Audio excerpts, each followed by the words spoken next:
Dime qué tú quieres, papi. ¿Quieres que lo mueva para ti? Mueve, mueve. ¿Te gusta cuando me muevo así? Así.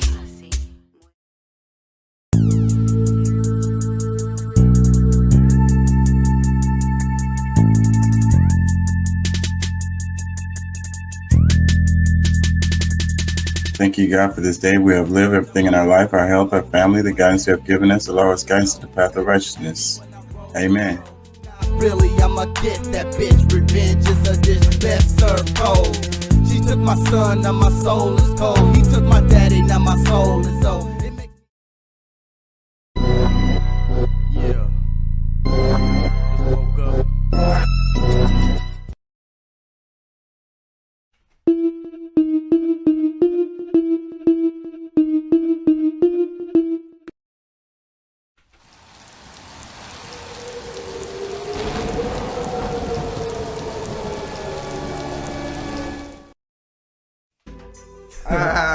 Yeah, man. That's hot shit right there, man. So what we gonna do? We gonna dub?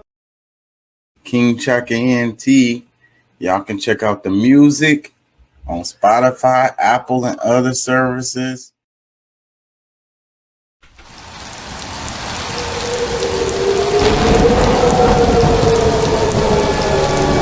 Doing what we do 3 to 4 nights a week. King Chaka ENT.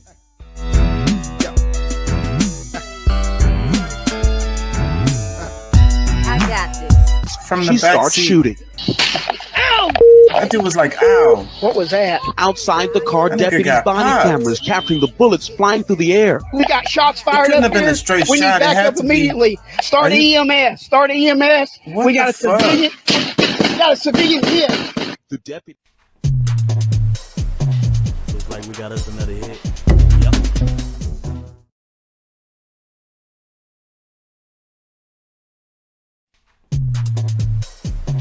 Looks like we got us another hit.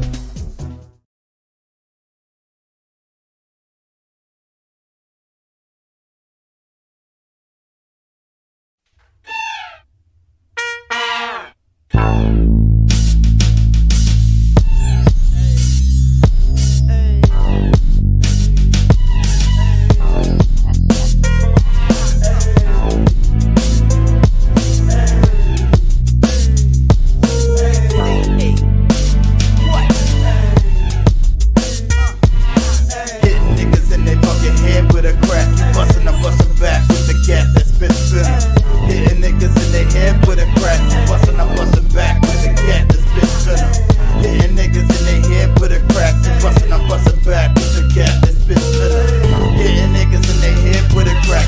Bustin', I'm bustin' back with the gat that spits venom. Simply deliberating stanzas, creating dancers, evaluate the masters, having meetings, debating the answers to the questions that be making the handler anxious. I can't be telling nothing I ain't experienced, kinda like selling a little fake deliverance, full of malevolence, hitting up your residence, taking care of his biz without leaving evidence, claiming heaven sent. What the fuck is this? When I take a trip to the abyss and meet the beast, I'm coming back with it. That's gold words coming from a spectacular man that froze when he found out he had a black hole where his soul's supposed to be. That's no way to see eternity. Maybe you believe, but some achieve the pearly gates and still proceed to think evil deeds. Bustin' out the dust, these rough niggas is coming up in the rush to touch the black hole. What? Bustin' out the dust, these rough niggas is coming up in the rush to touch the black hole. What? Bustin' out the dust, these rough niggas is coming up in the rush to touch the black hole. What? Bustin' out the dust, these rough niggas is coming up in the rush to touch the black hole. What? Hit niggas in they fucking head with a crack. You bustin', I'm bustin' back with a gat that spits venom. You sending black and when the bottom of the ninth inning smack, he bleeds. The cat's wax, send him back. Cause he ain't suffered enough, hustled enough, scuffle and cuff his hand to a cop. Nothing disgust, cutting his nuts to his cock. Something to shot, a spark out your heart when you stop jogging in the park. And you meet a nigga dog that bites bark, blood spilling on the sidewalk. Staying in the light and smart despite staying on course, of course, cause the smell of death escapes and not a corpse is rough. Top half man and I'll be damned if that bottom half horse. Hush, lost souls rushing to touch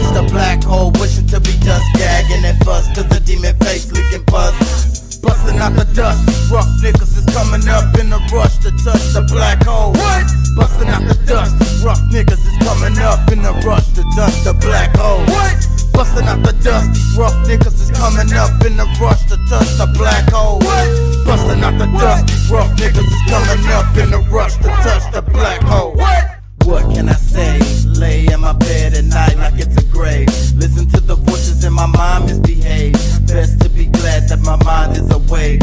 Voices taking over days makes me afraid. I dare not go to sleep cause the voices make me weak. If I reach out for the light, then I know they gonna speak through mutilated teeth. I fumigated beef. I treat my lady sweet. Why do I gotta shriek in the night? Think I'm living right? My insomnia is bringing me to ride. Lunatic lyrical things to keep me from my dreams. I wake up and I scream. Reality to me ain't really what it seems. Imagine an old sad scene when you woke up with a cold sweat scream. Roll over on the floor, now you know what death means.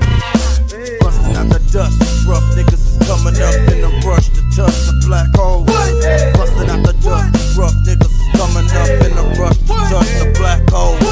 Bustin' out the dust, these rough niggas is coming up in a rush to touch the black hole. Bustin' out the dust, these rough niggas is coming up in a rush to touch the black hole. 86 niggas.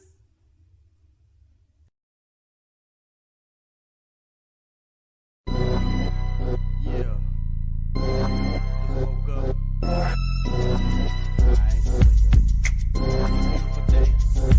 I ain't feeling your side, I'm feeling alright. I'ma get inside, I'm feeling my life. I ain't feeling your side, I'm feeling alright. I'ma get inside, I'm feeling my life. I'm digging your wife, she playing my mic. She really so nice, I call her my light. I say we moth light, cause we stay up all night.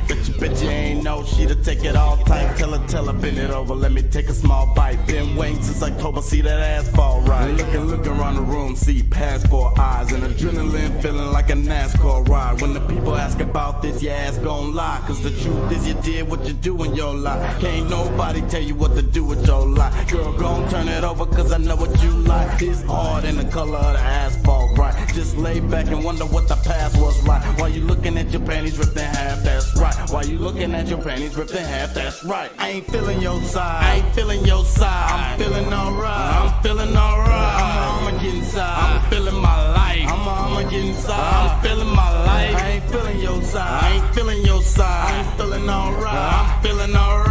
I'ma get inside, I'm feeling my life. I'ma get inside, I'm feeling my life. Let me tell you a little something about life.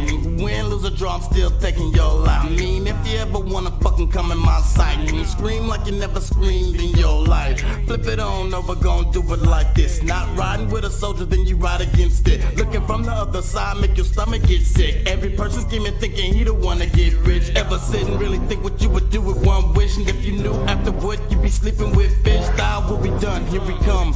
Bearing gifts, these images make you wanna grab your crucifix. It's getting dark outside, no sleeping past 6. Not living in fear, cause that's really not it. If you owe me something, Nick, better give me my shit. If you owe me something, Nick, better give me my shit. I ain't feeling your side, I ain't feeling your side. I'm feeling alright, I'm feeling alright. I'ma get inside, I'ma get inside. I'ma get inside, I'm feeling my life. I ain't feeling your side, I ain't feeling your side. I'm feeling alright, I'm feeling alright. I'ma get inside, I'm feeling my life. I'ma get inside, I'm feeling my life. Sliding on in, this is it, instant win. If hip hop broke, put on some fix it then. Take real life shit, go ahead and mix it in. Not just streets unless that's where you sleeping in. They hungry out there, that's why we eating in. Honestly, don't even let the church thinking in. Blasphemous if you think I'm speaking sin. Survival is a must for all the creatures in. If you feeling life's tough, then you probably need a fin. Have a sucker, popsicle or something, take it in. Sharp teeth, eat meat, origin involvement. Why the UFC give you more than a grin? Why you take a seat when the foraging begin? Why you gotta creep just horn in the wind? I'ma stop cause I'm just Al Gore with a pen. I'ma stop cause I'm just Al Gore with a pen. I ain't feeling your side, I ain't feeling your side. I'm feeling alright, I'm feeling alright. I'ma get inside, I'm feeling my life. I'ma get inside, I'm feeling my life. I ain't feeling your side, I ain't feeling your side. I'm feeling alright, I'm feeling alright. I'ma get inside, I'm feeling my life. I'ma get inside, I'm feeling my life.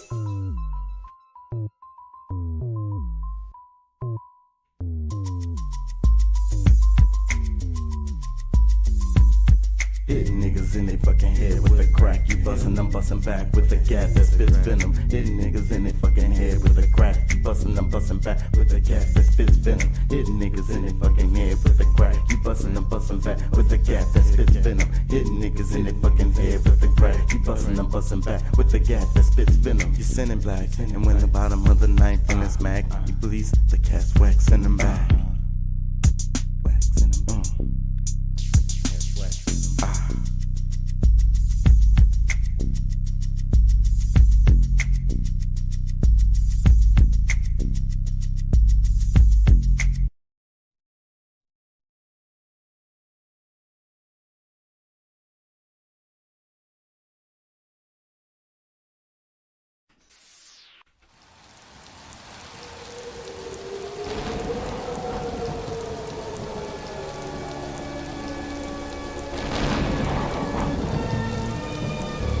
Good evening, my little one.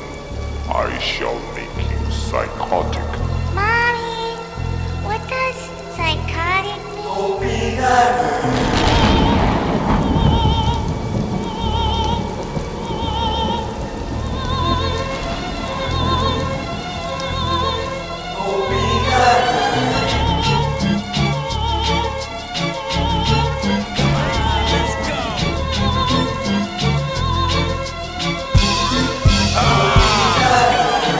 Back and forth, and you know I'm swinging bows. I'm about to change course, go home and change your clothes. I'm looking at this bitch, it seems like she's saying no. I'ma hit the streets, though I'm supposed to be laying low. I'm following the buzz, never know which way it go. Keep on bringing heat, cause the G.O.D.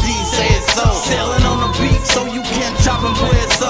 She got me for a piece, now I'm about to pay the hoe. Stop smoking, switch the sweets, where I gotta take a toke. Now I got a little guac, now I gotta make it grow. Keep on thinking we some hee-haw, mom, pop folks. We gon' hit you in your teeth, we keep a buzz all closed. I've been on it 5 days, so I'm sitting sideways. Now get out of my way, or I'ma hit your day. Take a lick on my dick if you don't like what I say. I'm the shit with the shit, so we gon' do this my way. And we just getting started, so go and say your grace. I'ma eat you rappers, though I won't enjoy the taste. I'm closing your estates while you falling on the stakes. I'm rolling on the bass while you rolling on the face. Sitting on the place, not knowing I'ma take your fast, slowing and it's fake. So I'm gonna wait. Time will come, down, we'll be done. I saw it and I said that it was great. Mommy, what does psychotic mean?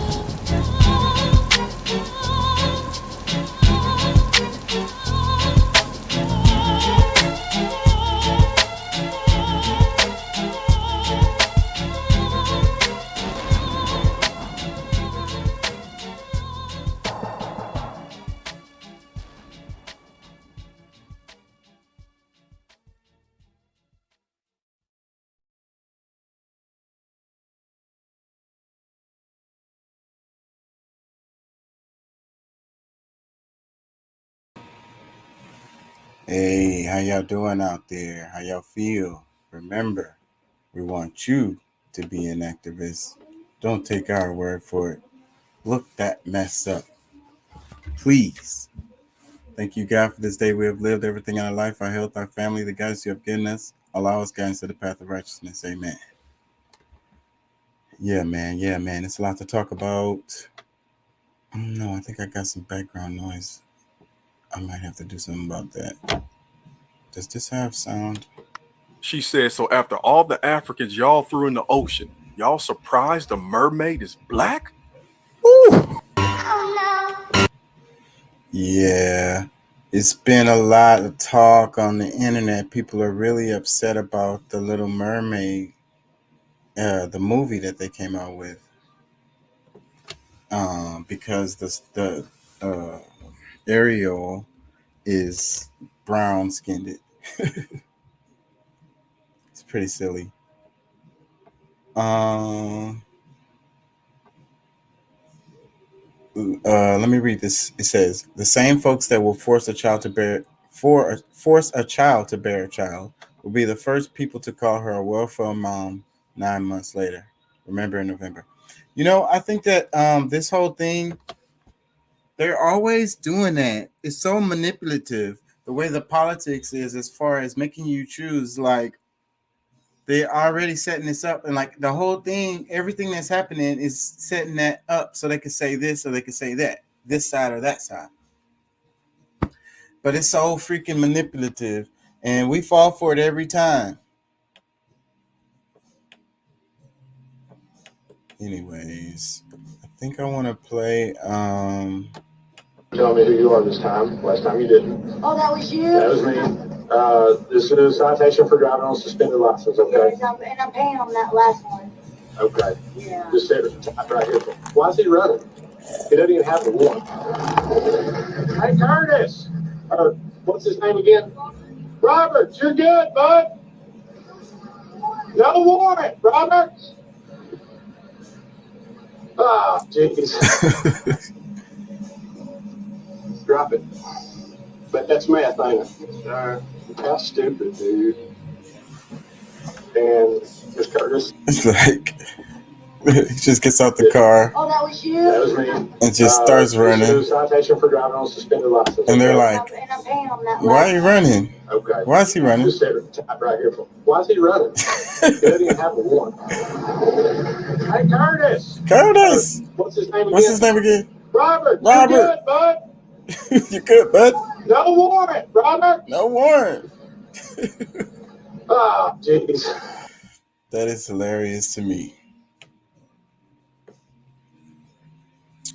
This lady with no legs will probably kick a lot of people's ass. Better not run up on her in her wheelchair. That'd be embarrassing.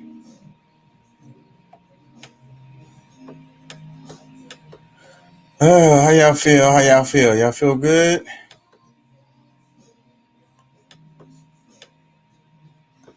They're already making campaigns. Let's see this. On their hand, because when you can get up every day and be focused on somebody else's life and want to update about what it's not giving, what they not doing, or what they don't have, you too far invested and concerned for me, because I don't have that kind of motherfucking time. The fact that you woke up this morning should have been enough to be worthy of praise, because death is happening at a fast rate and it's hitting so close to home in so many people's life that you ought to be thankful that you got another chance and opportunity to get some things right and make some progress. So worried about somebody else's life shouldn't be at the forefront of your mind. I don't have that much motherfucking time. I'm telling you, at night I have to write an itinerary out for the next day. So when my feet hit the ground, I can hit the ground running, because sometimes it seems like it's not enough hours in the day to cover the spread. Between making sure I get emails out, responding to people, getting updates, meeting timetables, being a part of kids' extracurricular activity and getting them back and forth to practices and shit, I don't have no free motherfucking time. When I do get some free time to do some critical thinking, I'm trying to take over the world and give me some cocksucking money, man. Worried about another motherfucker is the last thing that's gonna be on my mind. I don't entertain gossip and mess. The minute that a motherfucker hit me with some gossip shit and that shit come across my desk, it's gonna die right there, because I'm not giving that shit life, promoting it and keeping that shit going. You're not gonna call me and bend my ear talking about another motherfucker. I'm trying to gel and build relationships and rapport with people on some business legal shit. And people know me. No, I don't have a complex or have some identity crisis if it's your operation and you bringing me in on it. I don't have a problem with being a worker. I know I'm a boss. I know my self-worth. I know I'm a leader. But in this aspect of my life, I'm a worker, and I don't have a problem with it. I don't have a problem with coming in on somebody else's operation and being told what to do. I don't give a fuck who quarterbacking that shit. As long as we winning, I'm down, nigga. Let's get the goddamn money. You have people that are sabotage something that could have been profitable for everybody just because they couldn't be the face of something. I don't have that kind of problem. Wherever I'm at on the food chain, wherever I'm at on the totem pole, no matter how low it is. What the hell happened? Froze up?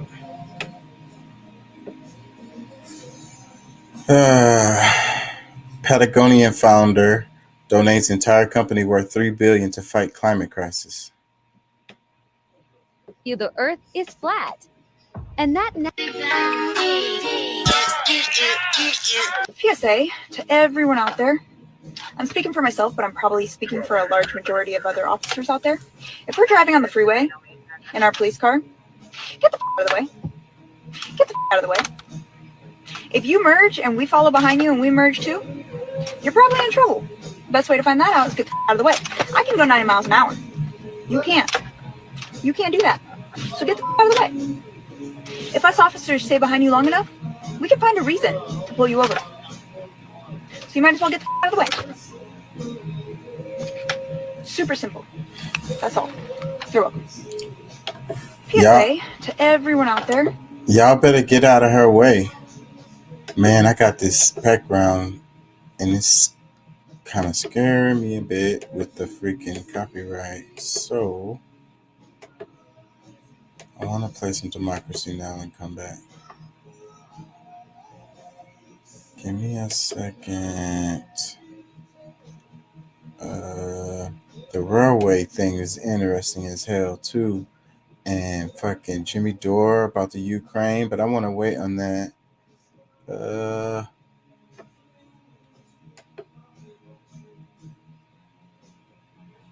Democracy Now!, democracynow.org, The War and Peace Report. I'm Amy Goodman. Ukraine is claiming it's recaptured over 3,000 square miles of territory from Russia during a counteroffensive largely targeting the Kharkiv region. Earlier today, Ukrainian President Volodymyr Zelensky visited the city of Izium, which Ukrainian forces retook over the weekend. Despite Ukraine's advances, Russia still occupies about a fifth of Ukrainian territory. On Tuesday, President Biden declined to say if he saw Ukraine's latest offensive as a turning point in the war. It's clear the Ukrainians have made significant progress, but I think this could be a long haul. Republican Senator Lindsey Graham of South Carolina has introduced legislation to ban abortions nationwide after 15 weeks of pregnancy. Here's what I think. I think we should have a law at the federal level that would say after 15 weeks, no abortion on demand, except in cases of rape, incest, to save the life of another. And that should be where America's at. Senator Graham's nationwide abortion ban proposal shocked many in Washington, including some Republicans, who say the issue should be addressed by states, not the federal government. Under Graham's bill, states could still impose harsher bans on abortion. House Speaker Nancy Pelosi tweeted Tuesday, quote, "The nationwide abortion ban proposal put forward today is the latest, clearest signal of extreme MAGA Republicans' intent to criminalize women's health freedom in all 50 states and arrest doctors for providing basic care," she said. In West Virginia, lawmakers have passed a near total ban on abortion. If Republican Governor Jim Justice signs the bill as expected, West Virginia will become the second state after Indiana to enact a new abortion ban following the Supreme Court's overturning of Roe. Republican lawmakers said they hope the bill results in the closure of West Virginia's only abortion clinic. Indiana's near total abortion ban goes into effect Thursday. Voters went to the polls in New Hampshire, Rhode Island, and Delaware Tuesday for the final primaries before the November 8th midterm elections. The closely watched Republican Senate primary in New Hampshire is too close to call. With about 85% of the vote counted, retired Army Brigadier General Don Bolduc has a narrow lead over New Hampshire State Senate President Chuck Morse. Bolduc is a far-right Trump supporter who's echoed the former president's false claims that the 2020 election was stolen. During a previous run for office, he decried his opponents as, quote, liberal socialist pansies. According to the group Open Secrets, the Senate Majority PAC and the Democratic Senatorial Campaign Committee spent nearly $3.3 million helping Bolduc in his race against Morse. The winner of the race will face incumbent Democratic Senator Maggie Hassan in November. Meanwhile, former Trump staffer Carolyn Leavitt has won the Republican primary in New Hampshire's 1st congressional district. The 25-year-old has also claimed Trump won the 2020 election.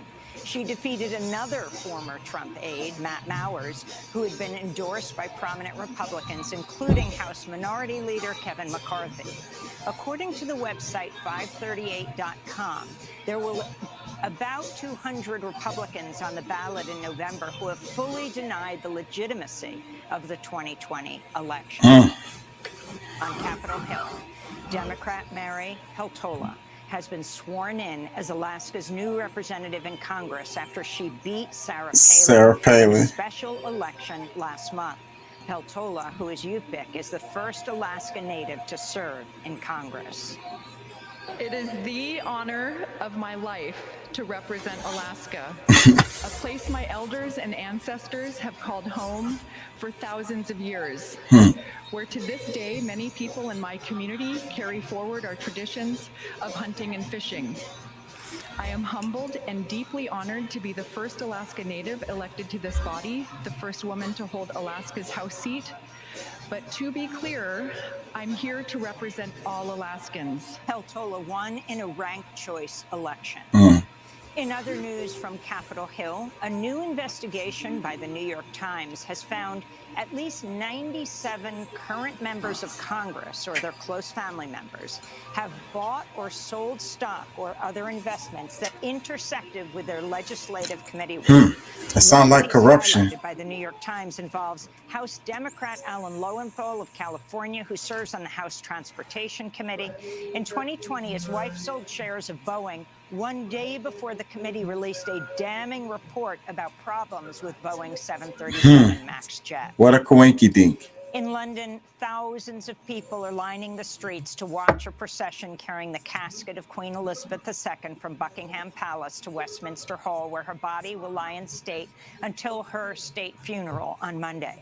We'll go to Northern Ireland after headlines to look at how the Queen is remembered there, just after the King's visit. Labor Secretary Marty Walsh is meeting with railroad companies and top union officials today as more than 110,000 rail workers threaten to go on strike Friday to protest deteriorating working conditions. This is pretty serious right here. A strike could disrupt supply chains nationwide. On Tuesday, White House Press Secretary Karine Jean-Pierre said the Biden administration is working on plans if a strike begins.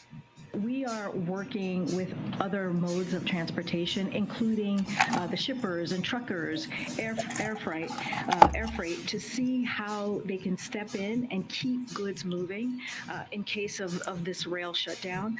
The administration has also been working with relevant agencies to assess what supply chains and commodities are most likely to face severe disruptions and available authorities to keep goods moving. In other grains, food, teachers in Seattle, Washington cereals have voted to suspend their 5-day strike. Schools are scheduled to reopen today after a tentative agreement was reached between the school system and the Seattle Education Association. William Ruto has been sworn in as Kenya's new president following last month's election. Last week, the Kenyan Supreme Court rejected a challenge from his opponent, Raila Odinga. On Tuesday, Ruto vowed to confront the climate crisis. Among the central concerns of my government will be climate change.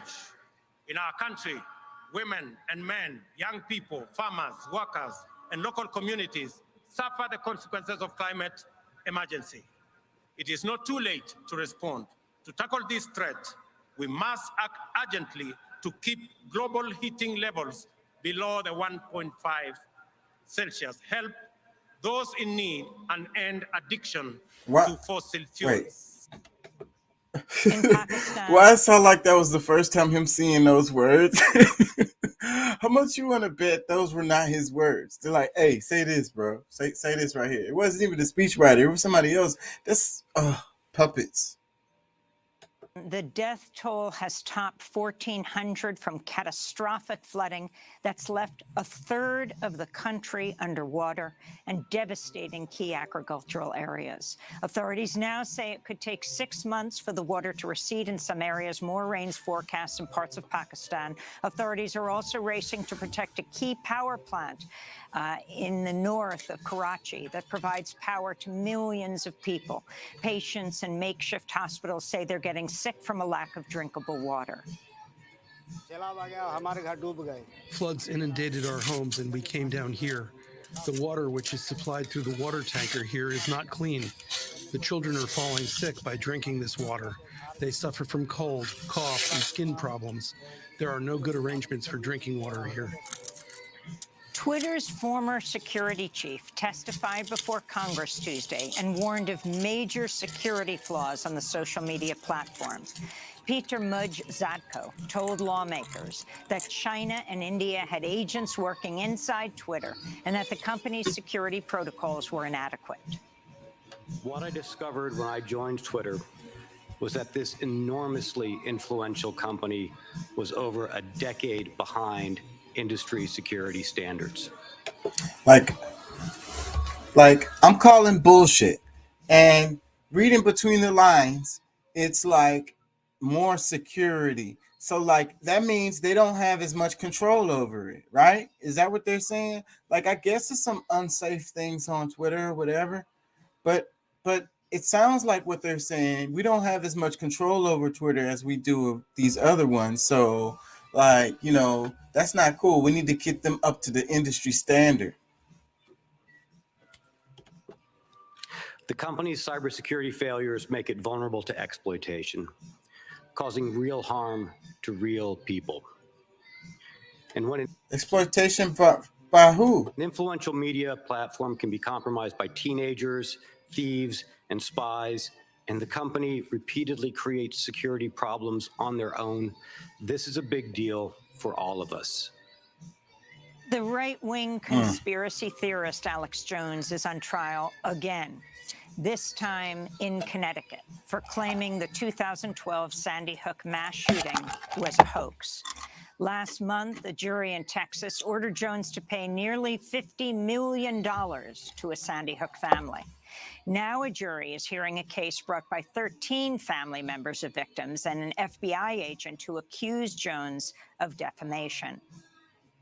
And former independent counsel Ken Starr has died at the age of 76. In the 90s, the right-wing judge headed an investigation of President Bill Clinton that led to Clinton's impeachment in 1998. Starr later served as president of Baylor University. He resigned in 2016 over the university's cover-up of rape and sexual assault by football players. He also served on the defense team for sex offender Jeffrey Epstein and for Blackwater mercenaries accused of killing civilians in Iraq. In 2020, Ken Starr joined Donald Trump's defense team during Trump's first impeachment trial. And those are some of the headlines. This is Democracy Now! R.I.P. Let's read some comments. It says, first comment, solidarity with railroad workers throughout the whole logistics sector. No scabbing against the railroad workers. Workers of the world unite. Yeah, man, I think that that's going to be a big deal. I really do. If they actually comes through, it's Friday when it's supposed to happen. So we're going to see. But, man, it'd probably help the truckers. But it's going to be stuff that they're not going to be able to move fast enough. That means there's just going to be shortages of everything. So that's just like added on top with the prices of everything. And then that'll be an excuse to raise prices on some stuff. Probably a lot of stuff. Let me read some more comments. It says, congratulations, William Ruto. The world needs more leaders willing to discuss climate change. Sounds like a bot. Let me read another comment. It says, buying stock while writing laws that affect stocks. Corruption seems to have become the standard for American politics. Yep.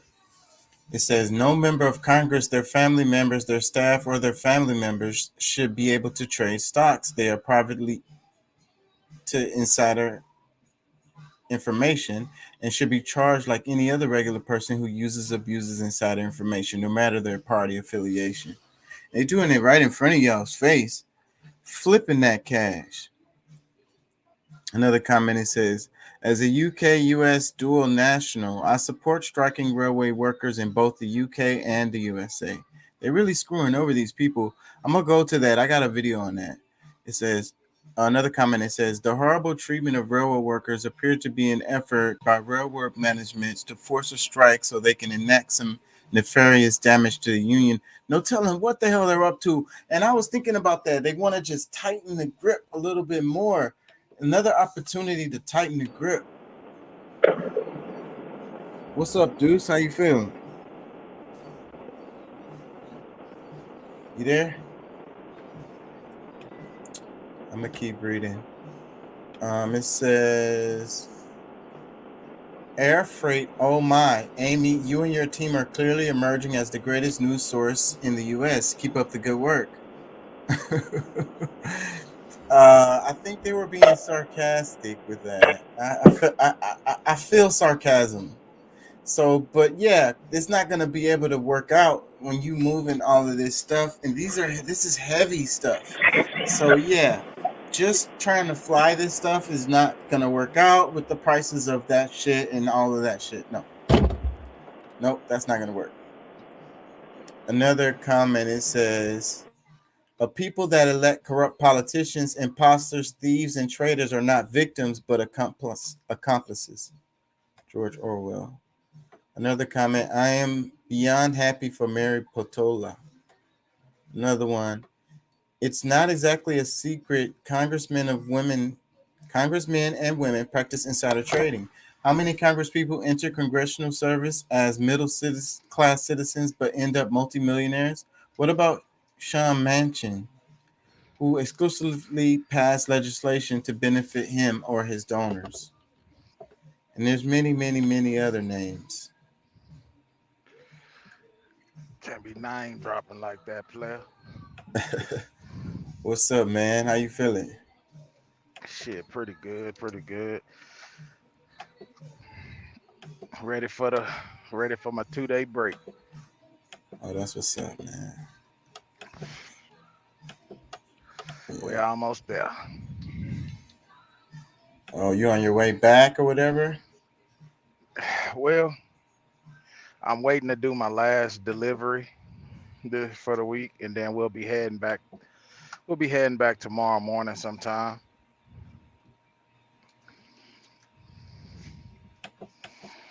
All right. Yes, sir. Yeah, be out for a couple of days. But I'm going to be busy when I'm off. I just got informed by my wife. My son got a couple of tournaments for the new select league he's in. Oh, that's what's up, man. Good to hear. I wonder what old Goon is doing right now. He probably listening. Check this out. Did you hear me talking about the railway strike that could possibly happen? That they're threatening? Nah, I didn't. Nah, I haven't, bro. Let me play this. When you talk about it today? But what I want to Oh, just now. for Americans, if you do go on strike. Well, whoever told you we get our sick days is manipulating the data. We get paid time off that we earned the previous year before.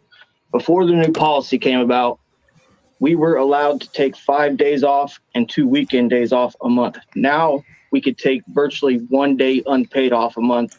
And then the only other time we could take off is our paid time that we had to earn the previous year. Yeah, that does seem ridiculous. They would never let airline pilots do that. Is that issue number one for members of the 100% is number one. And if we go on strike, yes, it could hurt the economy. It could be bad for society, but we don't want to do that. None of us want to do that. Well, and I know Amtrak's already suspended. We're not asking for the world here. We're asking for a few days off a month to spend with our family instead of living on a train. We spend 240 to 260 hours a month sitting on these trains or sitting at the hotel rooms away from our families. Wow. When I leave my house to go to work, I'm gone for at least 2 to 2.5 to 3 days. I didn't realize that, David. I come home and I'm only allowed to be home for 10 hours. Wow. And then I can be called to go right back to be gone for 3 days. You have a family? Yes. Kids? My kid is 17 years old. Wow. We did reach out to the Association of American Railroads, and they say that workers get sick days and paid time off. But what I want to talk to you about is, what does this mean for Americans if you do go on strike? Well, whoever told you we get 6 days. You there, dudes? What you think about that? Shit. I mean, they fighting for. I mean, that's kind of tough. I mean, it's not even like that in the trucking industry. you know, we get 2 consecutive days off with what I do. But that's pretty rough, man. And I feel it. You know, a lot of these people are getting tired of that shit, especially with all of these different regulations that they're bringing down on people, man. You know, it just sucks. Yeah, so people, and you know, there was a time where the unions were strong in this country, and the unions is what gave us the 5-hour, the 5-day work week, the 8-hour work day, and no child labor, the child labor laws. And if you go back and look at history, you'll see that the corporations, they fought against that shit, and people died. People died. People were killed, and you know, but the unions were strong. They fought on, and they got what they wanted. You know, but that was a long time ago. You know, and they've been tearing down the unions for the longest. The only strong unions left is like what? The police union. What other union is strong? You know, I don't know, but Northeast. I think the unions have became, it's more of a business now, bro. You know, these union, I'm not gonna say the union reps, but union presidents, you know, like they rich, you know, and it's like it's all become a business. And I've seen instances where the union seems to be in favor of the company Yeah. instead of the employee. Yeah. You know, so yeah, man. I mean, where there's money involved, there's corruption, dude. You know, there ain't no way around it. Well, if People they start out with good intentions, but that if they soon do fades. this shit, we're gonna hurt, bro. We're gonna feel it on top of the rest of this shit. There's only like 4 main rail companies and shit, and so like this is one of the companies, and it's gonna freaking shut down like everything. People don't realize how much these trains are still so useful in carrying so much of our stuff, and you know what I'm saying. People don't realize, they don't barely see them. They get frustrated when the train is in their way when they trying to cross and shit. But if you think about it, you see trains going by all the time. They carrying freight. Yep, the trains bring it, and we pick it up as drivers and transport it across wherever, you know. So it's really important to our infrastructure on how we move shit around. And if these dudes shut this down, it's gonna hurt. Like you can't fill in for that. I was talking about, it would probably be good for the truckers. Because the truckers are gonna automatically get more pressure, right? Well, yeah, I mean, we've lost a lot over the years because you have more companies that are shipping their stuff via train, because as opposed to a truck, because it's cheaper to ship it by train. On top of that, a train can carry more weight than one truck can. You feel me? And not carry, but pull more weight, hold more weight. Yeah. So that means more freight. You know, the truckers have lost out over the years because, you know, everything is going to train. Not everything, but the majority of the stuff is going on train still. You know, the only bad thing with trains is that, you know, it may have gotten better over the years, but I know there was times where when I was transporting chemicals, I've had to do emergency runs to different refineries because their train rail cars hadn't showed up yet and they didn't know where the train was at. So, you know, that's kind of the downfall of it, but I'm sure it's gotten better over the years. They may have some type of tracking, you know, I don't know. But yeah, man, truckers have lost out big time due to the railroad system. It's just another part of the pinch so that they can monopolize and centralize everything. So then they have more control, because that's what it's really about. It's not even about the money. It's more about control, because if you have more ways and options to move your stuff around, then you have a little bit more freedom. You know what I'm saying? If you have to choose between 4 companies to move your stuff around, then you're gonna have to deal with them. And then what if those 4 companies are working together? So they together in a dark room and they waiting for you to show up. Yeah. I mean, it's crazy, bro, but you know, that just to me goes back to, you know, things being ran by corporations and there's no rights for people. You know. I want to play this video. I'm gonna read some comments first, though. The name of it is "Railway Companies Engage in Corporate Terrorism Ahead of Strike." This is on Breaking Points. The caption says, Max Alvarez interviews a railway worker about his time at Union Pacific and how the companies are engaging in corporate terrorism before the possible strike. Couple of comments. It says, outstanding report, the story of our times, relentless, shameless corporate greed in America and the failure of the U.S. government and its politicians. Another comment says, I really appreciate stories like these. So much of these issues are swept under the rug by the powers that be. I'm rooting for the railway workers and all the work they do. Hopefully an agreement can be made that benefits those men and women. Another comment, it says, as a railroad worker, I appreciate the honest journalism and the support from Breaking Points. Another comment, I saw the prideful smile talking about the 15,000-foot trains. This man still has pride in what he does, even if the pigs are trying to kill it. I think you guys are doing a great job and hope you get what you want. Let me read another comment because this is interesting. He says, I worked at BNSF for 18 years and resigned almost 2 years ago. I couldn't stand to see what the railroad was becoming. I was once an awesome place to work. Spent 10 years in the craft and 8 years in management. My old colleagues told me I was crazy when I made the decision to resign. Every few months, I'll catch up with some of them. I hear all of the horror stories, and it bothers me to see them all so miserable. No person should have to endure this type of treatment. Let me see.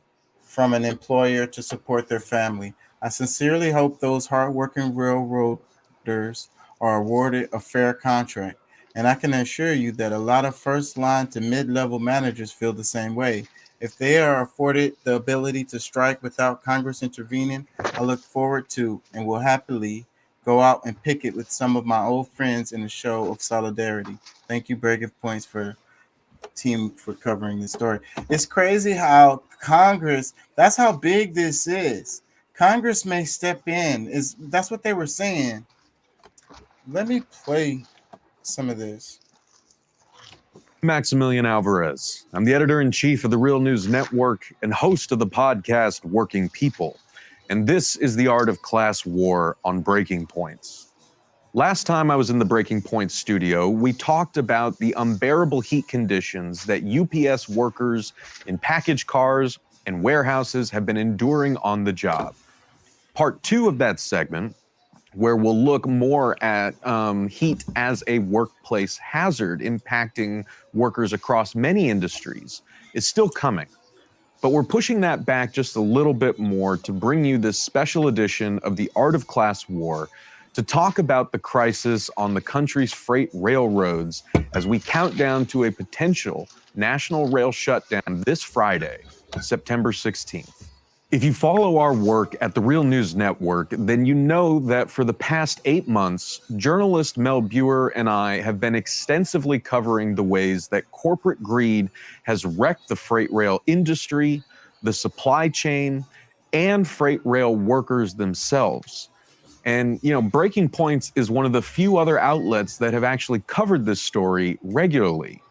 The stalled negotiations between the major rail carriers and the 12 different unions representing rail workers have been going on for over 2 years, officially reaching an impasse in late spring of this year. And, the issues that workers have been raising the alarm about have been plaguing the industry for years, if not decades. And yet, it's been next to impossible to get media and political elites to pay attention. And when they have paid attention, they almost never talk to the workers who make the railroads run about what they think. But now, finally, just days before we are poised to cross the final threshold to a rail strike initiated by the unions or a rail lockout initiated by the rail carriers, suddenly corporate media and DC politicians have decided to take an interest in this story. Now, things are moving very quickly. And, just this past weekend, for instance, ahead of the deadline for when lockouts can legally start, the rail carriers began what some describe as a soft lockout by notifying customers and shippers of immediate carrier-initiated slowdowns and embargoed freight. Meanwhile, the union leadership in 10 of the 12 railcraft unions have reportedly agreed to accept the recommendations of Biden's Presidential Emergency Board as the new terms for a new contract. But the membership still needs to have their say and vote on it.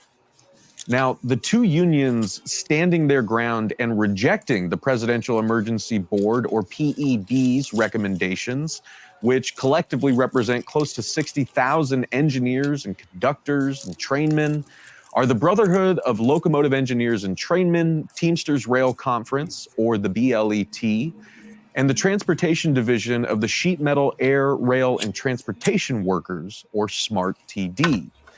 In a joint statement released this Sunday, Jeremy Ferguson, president of SMART-TD, and Dennis Pierce, president of the BLET, said about the embargo, quote, "The railroads are using shippers, consumers, and the supply chain of our nation as pawns in an effort to get our unions to cave into their contract demands, knowing that our members would never accept them. Our unions will not cave into these scare tactics, and Congress must not cave into what can only be described as corporate terrorism," end quote. And on Monday, Republican Senators Richard Burr and Roger Wicker introduced a resolution, quote, "to adopt the PEB recommendations to avert a rail strike," end quote. Now, it remains to be seen if Biden and the Democrats will have anything more than that to offer all these truly beaten down but fired up workers who say they're getting screwed, that the supply chain is getting screwed. And if they can't strike, that they have zero power to do anything about it. If a resolution is not reached between the unions and the rail carriers, 12 a.m. on Friday the 16th could be the moment strikes or lockouts begin around the country. Now, Congress may force a contract down workers' throats and compel them back to work for fear of the seismic economic damage a shutdown would do. But will workers obey? To talk about all of this, I'm honored to be joined today by Michael Paul Lindsay, a locomotive engineer and a 17-year employee of Union Pacific in Pocatello, Idaho. Michael, thank you so much for joining us today on Breaking Points. Thank you for having me.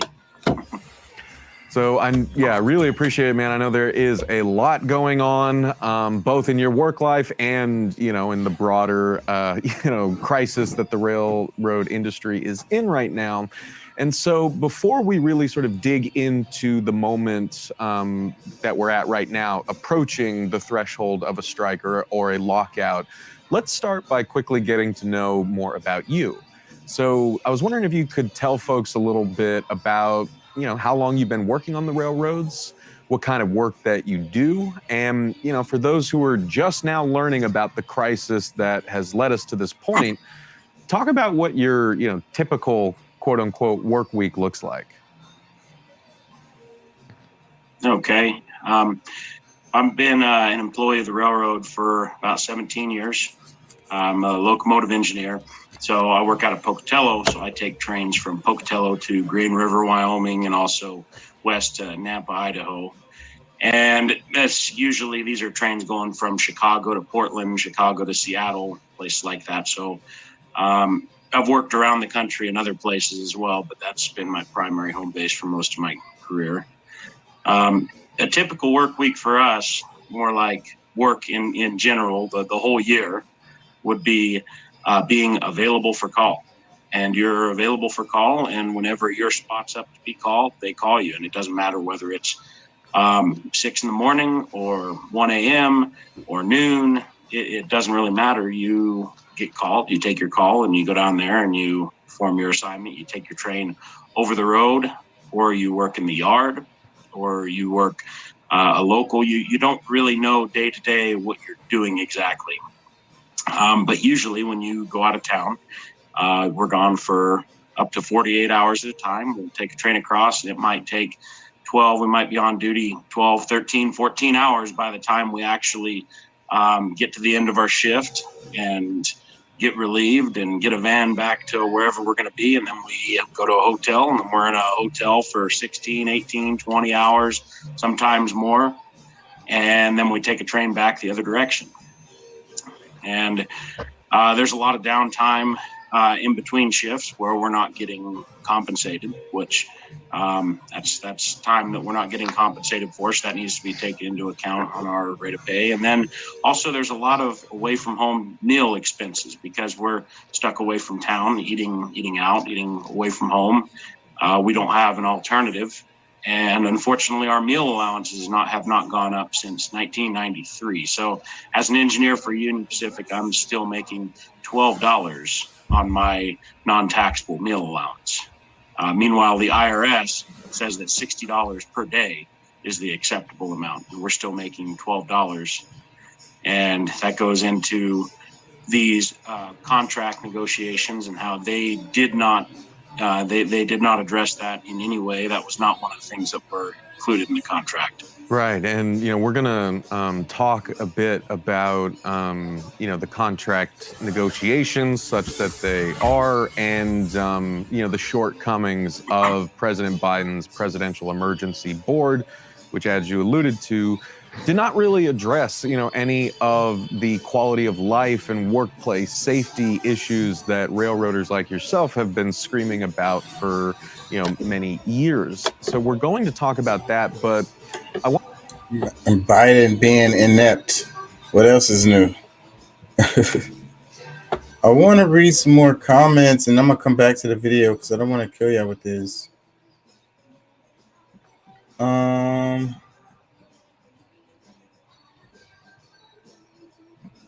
Another comment says, I've been a long haul trucker for about 16 years. The trucking industry is just as bad. I'm 100% independent now. Operating costs have gone through the roof, while the rate to haul is lower than it should be and doesn't help to offset the operating costs as it should. Corporate greed is destroying our country and the world. Damn. Yep. Another comment says, this is how nations fall. The neglect of those who make the country function must be well respected as equals. Another comment that says, great report. I should note that the aviation industry governed by rules set by the FAA. There's long call and short call reserve. Carrying over those rules to the railroad could dramatically improve the conditions from the sound of it. Everyone on the railroad is on short call reserve, which pilots are paid to be on 24/7. Pilots appear to have better working conditions than the railroads.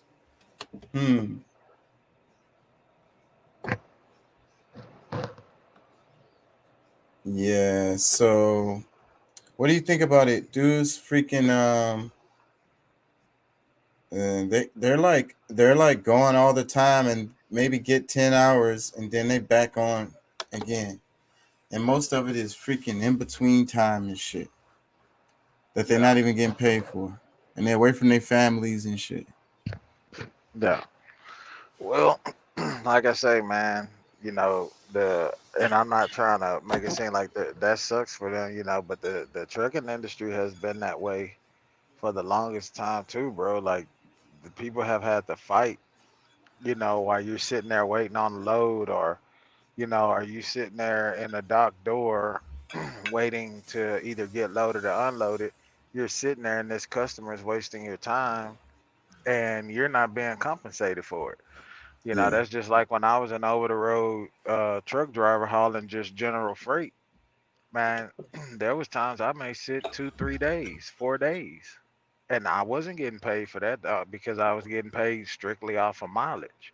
So I'm sitting there at a location where they have, you know, I've gotten unloaded, you know, at a warehouse in the area, and you know, I may bobtail. I mean, not bobtail, but deadhead. Deadhead basically means I'm empty. I'll deadhead to, you know, the nearest truck stop, let you know, and post up, you know, pretty much under the orders of dispatch. Hey, go to this nearest truck stop. You know, we're working on trying to get you something out of the area. And man, there was times like I can't tell you, like I would spend anywhere between 21 days to 3 months sometimes out on the road, especially when I first got my own truck, you know, leasing it through the company where like, dude, there were times I sat in a truck stop parking lot for 3 days. The people that worked there, like it was like they knew me, like I was a regular, you know, and I wasn't getting compensated for that. You know, you're only compensated off of what you know, what, you know, running the miles down the highway. Now, yeah, I was getting a per diem every day, a per diem allowance for meals or whatever, but that's not, you know, that came on your paycheck at the end of the week. So through for that whole week, you were spending that money, you know, and you got that on the end on your paycheck at the end of the week. Or some companies didn't even pay you for it. They give you, you know, you just had to claim the tax credit, you know. So I mean, it's fucked up, you know. But this is just a testament not only to the everyday working people, but to just the general citizens of America. How we as citizens, that you know, the everyday working class of people, that is what keep this country thriving. You know, we're always second. Yeah, that's fucked up. You know what I'm saying? If we're even thought about, you know, I mean, they'll be quick. They'll be quick to give a corporation $10 billion, but they won't be that quick to put that money into these communities. You know what I'm saying? Now, don't get me wrong. There is money in communities that to be able to help. But if you got a bullshit ass congressman in your town or a city councilman, you know, somebody that's in charge of that shit, if they're not doing their due diligence and educating the people on this shit, you never know that that money is there. It's some type of relief effort, you know, in these different communities. So it's just a testament, bro, of just how capitalism and, you know, deception goes hand in hand. You know, anywhere that there's capitalism, there's gonna be deception. You know what I'm saying? They squeezing everybody and monopolizing this shit. Yeah. I've been missing the comments. I'm way behind on them. My bad, Elliot. First comment, he said 0 percentile birth rate is exposing itself. I don't remember what we was talking about at that time. It says democracy now doesn't criticize news. Yeah, they are so soft, I would say. He says, why the F they always deading from a paper. And the last one says public relations is a deep psychology. Yeah. Yeah, so well they just want to squeeze you. So that's the damn psychology. How much can they get away with? How bad can they do you before you just chimp out? And you're like, don't chimp out. When you react, that's when they're like, what's wrong with you? What are you doing? Like, why are you acting this way? Like, you've been incrementally violating me more and more. like At some point, I gotta be like, bruh.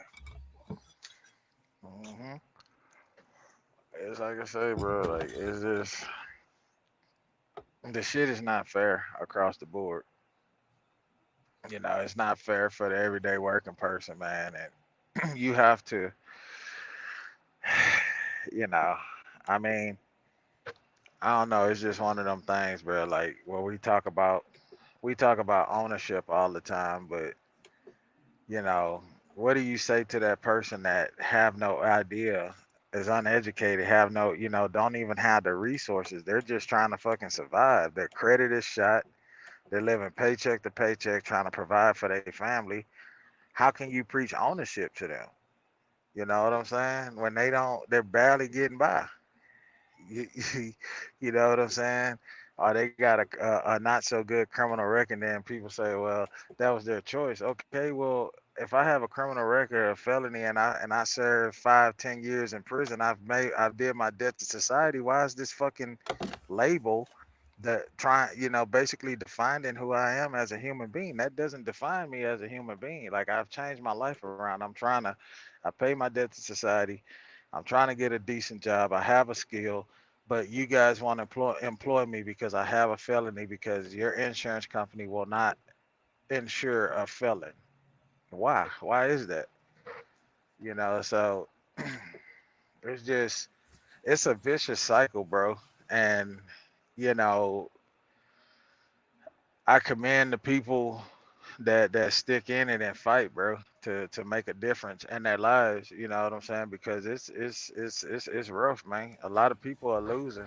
There's also a lot of people winning, but there's also a lot of people that are losing, bro. That don't know no other way. You know, I don't have another way because their resources are limited or next to none. And where's the justice, man? These people work their whole life, you know, literally their whole life. Oh, and they're away from their family and shit, and just barely got compensated for that shit. Like, you know what I'm saying? Like trying to provide a life for their family. You know, like where's the justice? What I'm saying is, okay, so the name of the show today is Law and Order. So Law and Order. So it's kind of like control, right? So the strikes relate to this because these people are being Pinocchioed or, you know, puppeted around and for the benefit of these corporations. You know what I'm saying? Stock buybacks. He talked about that in the video. I didn't make it that far. I might go back to it, but they were going to start talking about stock buybacks, and because what the company started doing is they started not spending money on anything, and as little as cutting as much as possible, and then whatever money they made, they used that to buy their stocks back again, and then boom, that's what they've been doing, and it's keeps squeezing. Mm-hmm. Yeah, bro. You know, that's crazy, man. First of all, I guess I can believe what Union Pacific is doing. I guess for me, it's kind of dumbfounding, or like it's appalling, because I thought Warren Buffett was like the head guy over UP. You know, like and I just don't see him in that light. And I guess that's me being naive. Yeah, man, You know? how could these people be so rich? And some of the stuff be out of their control. It's like little monsters that once you make a little monster, it's gonna go around and do what it do. You no longer have control of it.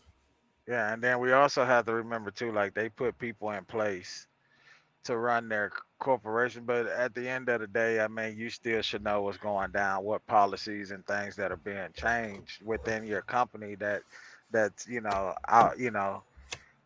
causing your employees It's to be it's a unhappy. capitalist society, so it's all about opportunity. It's all about profit. So how can we use this capital? How can we leverage this capital over everybody else and bull the market? And that's what they do, you know. And whoever can't outbull the other one lose, and it ends up being only one. Yeah, and the crazy thing is, bro, and I know most people may be like, I don't give a fuck. You like, who cares about them? They have enough money anyway. But they do this shit to athletes, bro. You know what I'm saying? Like football players and basketball players and shit. You know what I'm saying? Like they'll do that type of shit to them. High Like paid they'll slave. they'll pinch them out. I can't tell you, like, and I'm not just talking about Tom Brady, but there's been a couple of other black quarterbacks that literally had to take pay cuts to get, this certain running back or this certain wide receiver. You know what I'm saying? And I can't tell you how many times Brady has taken pay cuts over the years playing for the Patriots. You know what I'm saying? I Just don't to be able to sympathize get with a I don't sympathize with that for shit because them niggas is rich as fuck. Them like the well, highest but paid. see, but They but but finna see, give but this see, nigga 1 but billion. What's that nigga? but see, For the here's the Chiefs. thing. Here's the thing. I get that. On that level, we as everyday working people that's feeling the pinch, you know what I'm saying? We say fuck that. They got millions of dollars. But you also have to look at it, and I'm playing a little bit of devil's advocate. You also got to look at it and say, okay, that's fucked up because they're doing it on both sides. Yeah, they're being paid well over whatever you may feel that they're worth to be paid as an individual. But at the end of the day, it's the same fucking thing. Why is it that why is it that I have to take a pay cut, or you guys come and tell me that you're no longer gonna invest or match my 401k at 5%? You know what I'm saying? Because you guys are trying to save money for the company because you're trying to buy your investors out. Like, how is that a win for me? You know what I'm saying? Now I'm losing money. So you telling me you're no longer matching my money, so everything I put in is just sitting there. When they match you, that's a win there. There's a little bit of an opportunity there, like to see your money grow a lot faster than what it would on a weekly basis or monthly basis or however. You know what I'm saying? So it's kind of, to me, I mean, I get it, and I knew you were gonna say that, and majority of the people that are everyday working class people will say the same thing when it comes down to an athlete that's making $5 or $10 million a year. You know what I'm saying? But it's the same fucking unjust treatment in a corporation, because if NFL is a corporation, that team that Yeah. he's playing for is an Damn individual plantation.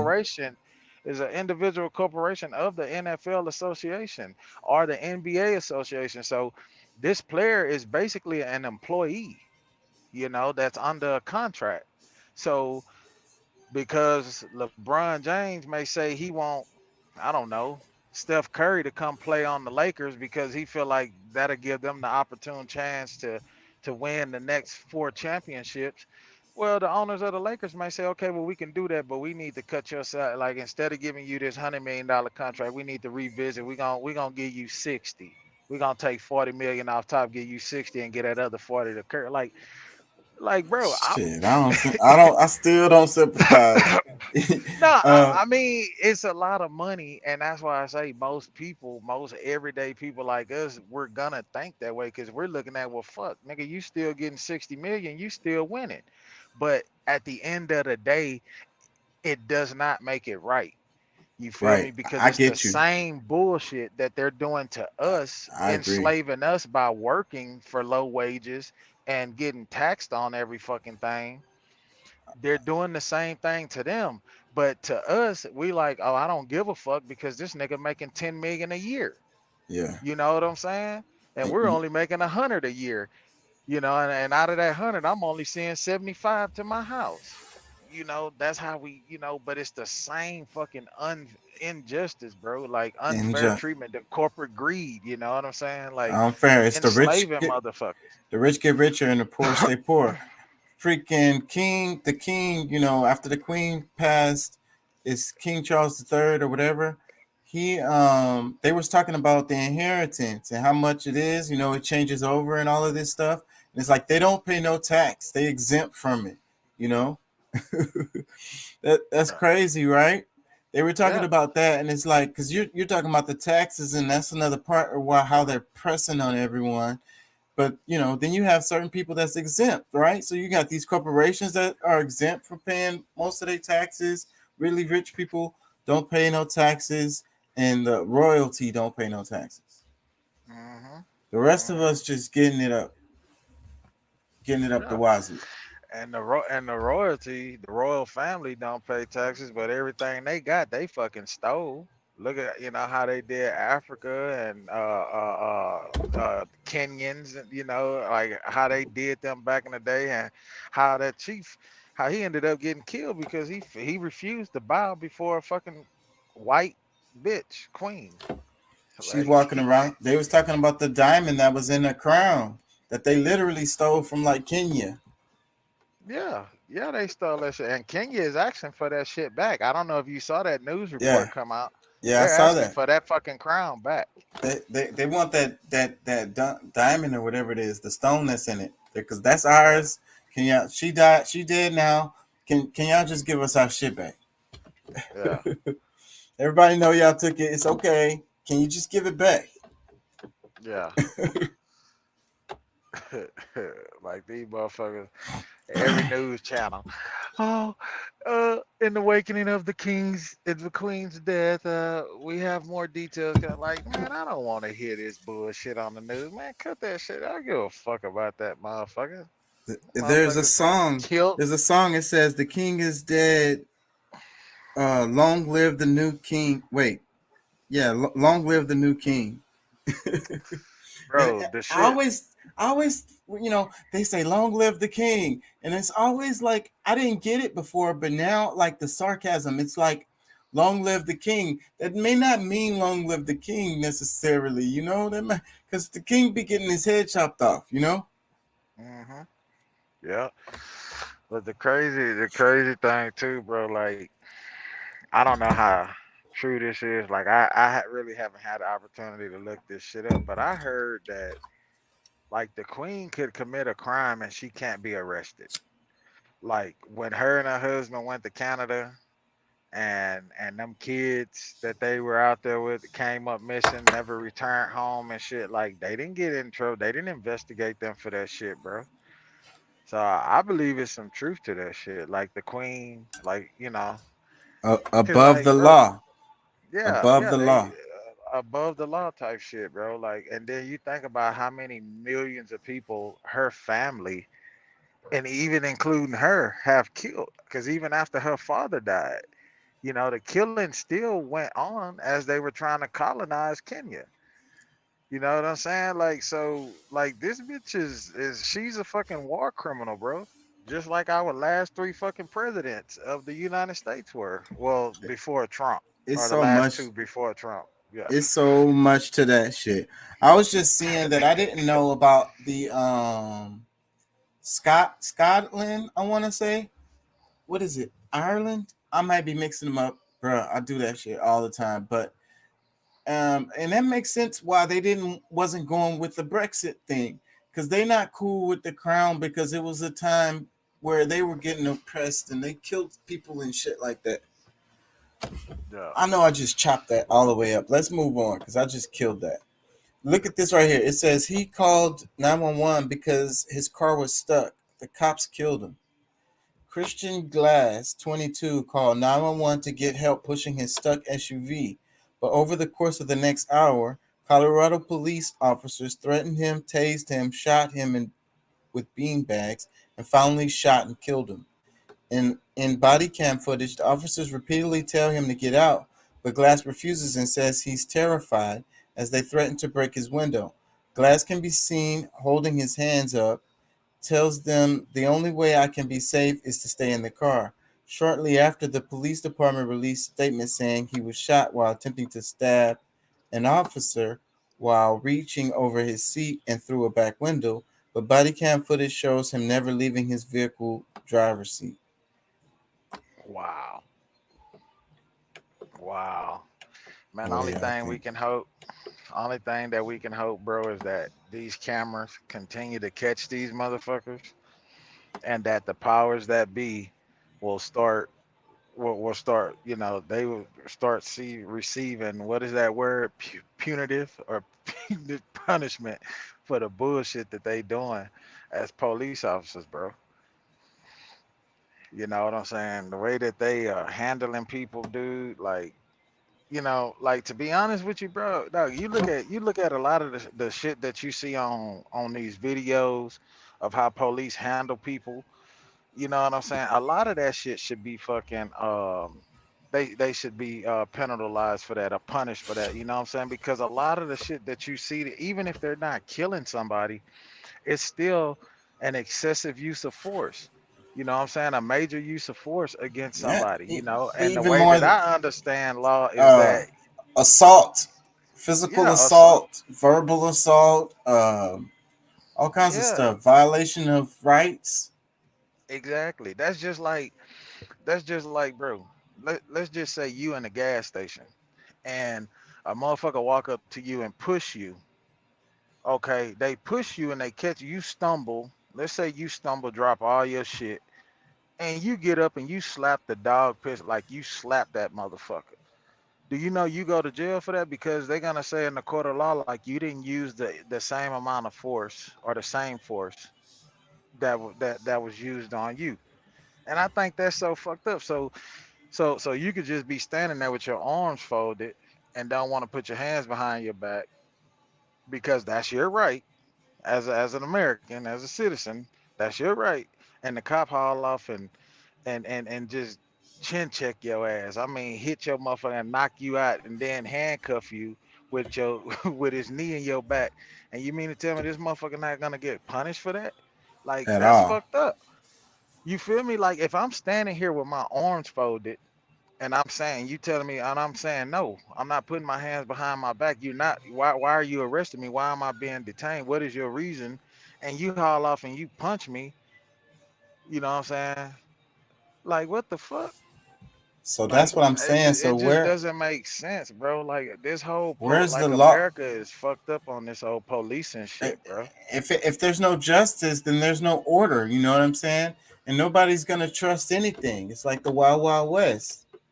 Yeah. Uh, And that's like that shit with what Illinois is doing, bro. Like they literally on some true purge type laws over there.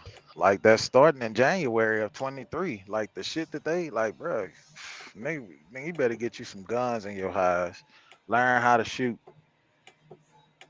Like this shit is crazy, bro. This shit crazy, man. You know, we already don't have no protection from the police, you know, especially in these different communities.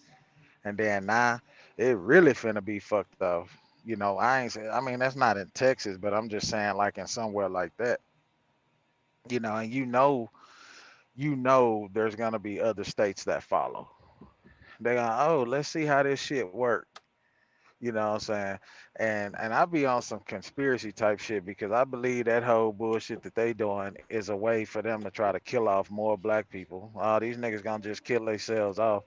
And that'd be funny if this shit turn the crime rates around and niggas start living in Chicago. Like the white folks gonna be mad than a motherfucker, bro. yeah, and that's how it works too. Everything always goes like when you think you have complete control, that's when you don't have no control, and it's gonna slip and go in a whole nother direction. Exactly. Exactly. But it's crazy, bro. It's crazy. It's crazy. The shit that our people do. It's wild, man. Man, where old goon at, man? So I can argue with that nigga, man. So I can tease that nigga probably sitting over there. Oh, he probably sitting over there with his DVR set in the truck eating crumpets and drinking a spot tea waiting for the Queen's funeral to be televised. If that So nigga he, listening, he gonna come in now. He hear that shit. so he can sit there and cry and be like, "Oh, Queen." Yeah, nigga gonna cry in his truck and gonna come in here on the live hard than the motherfucker. Man, fuck you, Deuce and Chuckle. Yeah, I wasn't crying about the Queen at all. The UK's Queen Elizabeth II has reigned supreme. In the Queen's time, she had witnessed the world descend into war, seen the rise and the fall of empires, watched the rollout of the technological era, and endured the public turmoil and tragedy that befell her own family. On September 8, 2022, Queen Elizabeth II's reign ended, and upon her last breath, her eldest son, King Charles III's reign began. On September 9th, 10 days of national mourning started for the Queen, and her funeral is projected to be the most watched event in human history. And hey, listen, respectfully, RIP and all that. I'm not British, I'm American, and I'm a realist. So I'm here to tell you everything about King Charles III that the media won't. Because I assure you, even if you're not under the shadow of the crown, his rule will still affect you. And after you hear what I'm about to say, I want you to tell me something. Should this guy have the ability to shape policies across the world? Should he even be taken seriously? Here's what the media won't tell you about King Charles III. The eldest son of Queen Elizabeth II and Prince Philip, Charles Philip Arthur George, yeah, that's his full name, like 4 first names all in one breath. King Charles III was born on November 14th, 1948. Born later were his siblings, and this whole entire family, interestingly enough, is directly descended from Vlad the Impaler, the infamous Romanian ruler who used to put his enemies' heads on wooden spikes, whose name was actually Vlad Dracul, and whose character became inspiration for Bram Stoker's Dracula. You know, Dracula being the blood-sucking vampire. Anyway, while he was a notorious playboy with many famous girlfriends in his youth, in 1981, Charles married Lady Diana Spencer. The couple had 2 sons, William and Harry, who were 2nd and 6th in line to the throne. Though their true parentage has been a topic of speculation for decades amongst the front pages of tabloids. In the 1994 biography authorized by Charles himself, Charles revealed that he was pressured to marry Diana and he never loved her. According to his biography, Charles began having an affair with Camilla Parker Bowles in the mid-80s. The now Queen consort, Camilla, had been married to British Army officer Andrew Parker Bowles, a very well-liked and well-respected fella. She'd been married to him since 1973 and she had 2 children with him. But Camilla and her husband didn't divorce until 1995, while Diana and Charles announced their separation in 1992 and divorce in 1996. So my whole point is that both Charles and Camilla cheated on their spouses.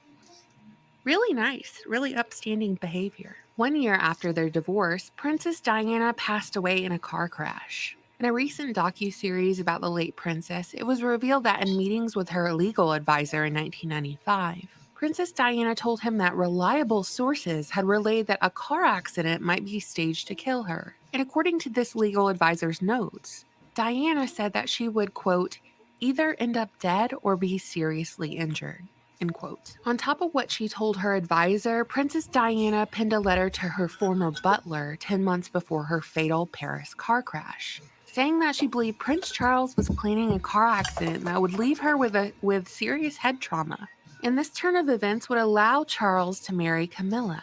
Her butler kept the note a secret until 2003, where he published it in his book, A Royal Duty, claiming that Diana had given it to him as an insurance policy of sorts. But speculation surrounding the death of his wife wasn't the only time Charles's character had been put into question. There's also this whole issue about his close group of friends, birds of a feather, if you will. Included in the list of potential godfathers for his son Harry was none other than Jimmy Savile, English TV and radio personality, host of Jim'll Fix It. After Savile's death, hundreds of sexual abuse allegations were launched at him, transforming his reputation into one of Britain's most prolific sexual predators of the most heinous variety, as he abused and preyed on children and adults alike. Charles was so close with Savile, in fact, that he asked him for advice over the appointment of a senior aide for him and Princess Diana. In and out of the palace on a regular basis, Savile's connection with Charles afforded him a key position in running the Broadmoor High Security Psychiatric Hospital, which Savile was appointed to in 1988 after having volunteered there for decades with the title Honorary Entertainment Officer.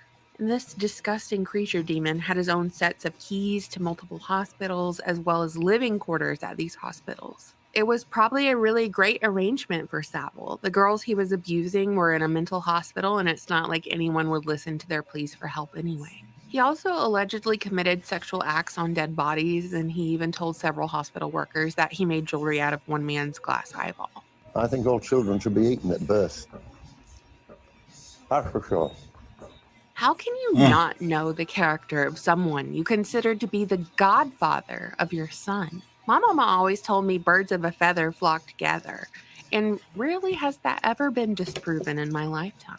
Remember, on top of Saville being BFFs with Charles, he was appointed Officer of the Most Excellent Order of the British Empire in 1972.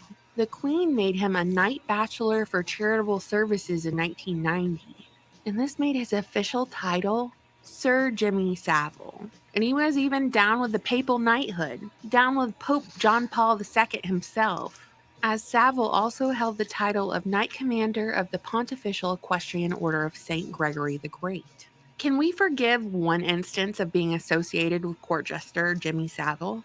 No, we can't. No, me either. I can't forgive it, but I can point to an established pattern. The royal family is cozy with these abusers. We're talking friendship bracelets, braiding each other's hair, painting their nails, like Edward Heath, who served as Prime Minister of the UK from 1970 to 1974. And was a member of parliament for 51 years. This guy was investigated for alleged child sexual abuse and related homicides, and claims of satanic ritual abuse. Listen, I don't want to get into it. We're talking like close to 50 allegations. Then we have the whole Lord Janner allegations spanning from the 1950s to 1980s, in which 30 child abuse victims spoke out against this Parliament and House of Lords member, who was also president of the Board of Deputies of British Jews, representing all of the British Jewish community.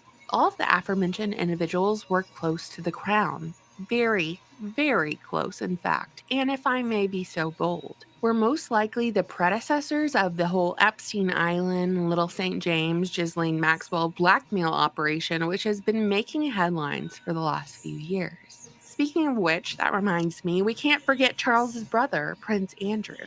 It's like Epstein just continued Savile's extracurriculars for the royal family. According to The Guardian, quote, their friendship began when Prince Andrew was introduced to Epstein by Ghislaine Maxwell, Epstein's girlfriend at the time, end quote. Prince Andrew and Epstein partied together. They attended royal events together. Even after Epstein pled guilty to felony charges of soliciting a minor, Prince Andrew was still hanging out with him, and Epstein had a financial relationship with Andrew's ex-wife, Fergie. One of Epstein's victims claimed that she was trafficked by Epstein and forced to have sex with Prince Andrew. Since these accusations, Prince Andrew has stepped down from his public duties as prince. I just want everyone to remember here that the English king is the head of the Church of England. Historically, the English monarchy wanted separation and independence from Rome. Now, do you think the character of King Charles III embodies the values and principles of the Church of England? I mean, cheating on spouses, getting divorced, arranging the murder of your ex-wife, marrying your side piece who already has kids with another fella, and being besties with King Pedo himself. Sounds about right. Perverts and pedos exclusively to run the government. Yeah. With your brother having to step down from his royal duties because he was so embarrassingly and disgustingly blackmailed to hell and back by Epstein, by Jimmy Savile's successor. I mean, yeah, who wouldn't want this guy as their king and his side hoe as queen consort? They really seem like great leaders, especially for the Church of England. Who wouldn't want to pay taxes to these folks? By the way, the monarchy cost the taxpayer $102.4 million between 2021 and 2022 alone, up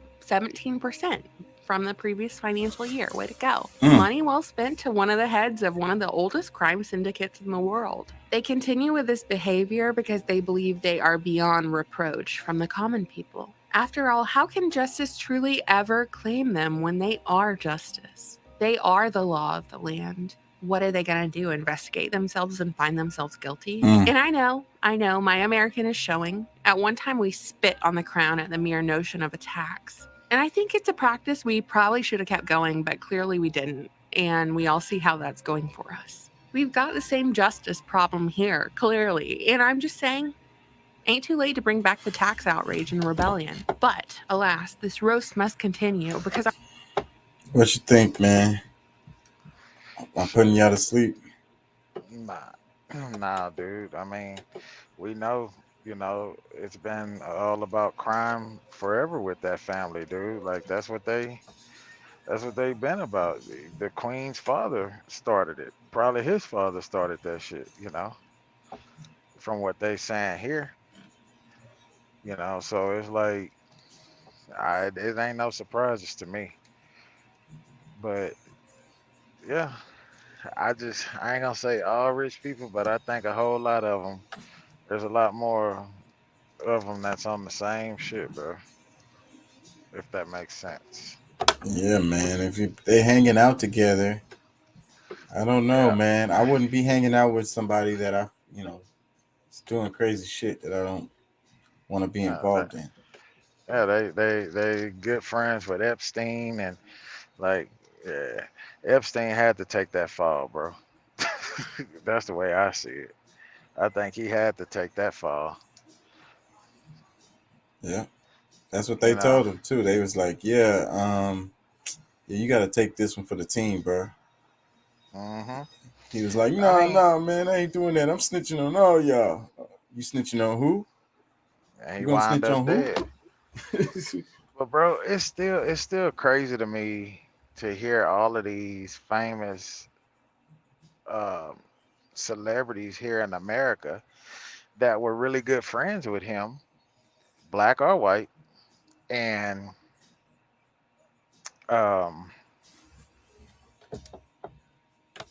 they have no idea of what of the accusations of him, things that was going on with him.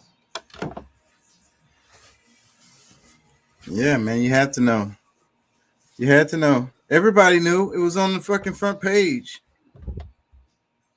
There's no way you was missing that. Yeah.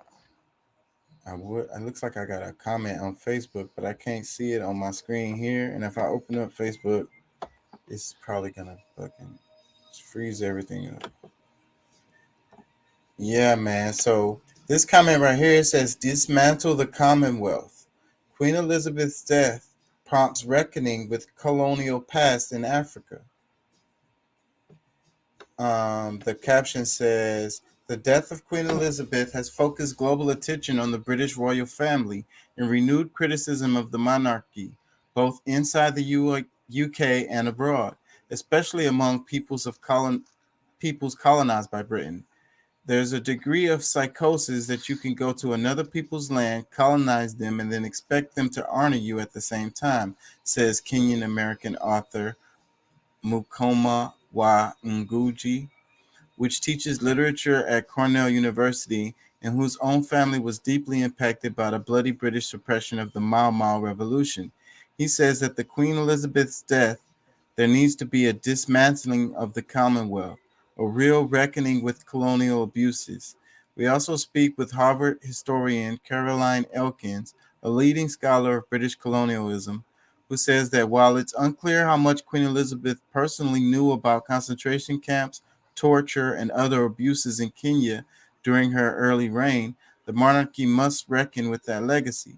Serious crimes happened to the Queen's, it says, serious crimes happened on the Queen's imperial watch. In fact, her picture hung in every detention camp in Kenya as detainees were beaten in order to exact their loyalty to the British crown, says Elkins. Exactly.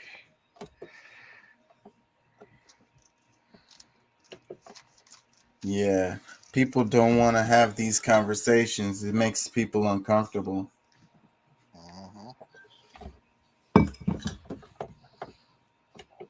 Let me read a couple comments. It says, tired of people sugarcoating history. Truth is all that matters.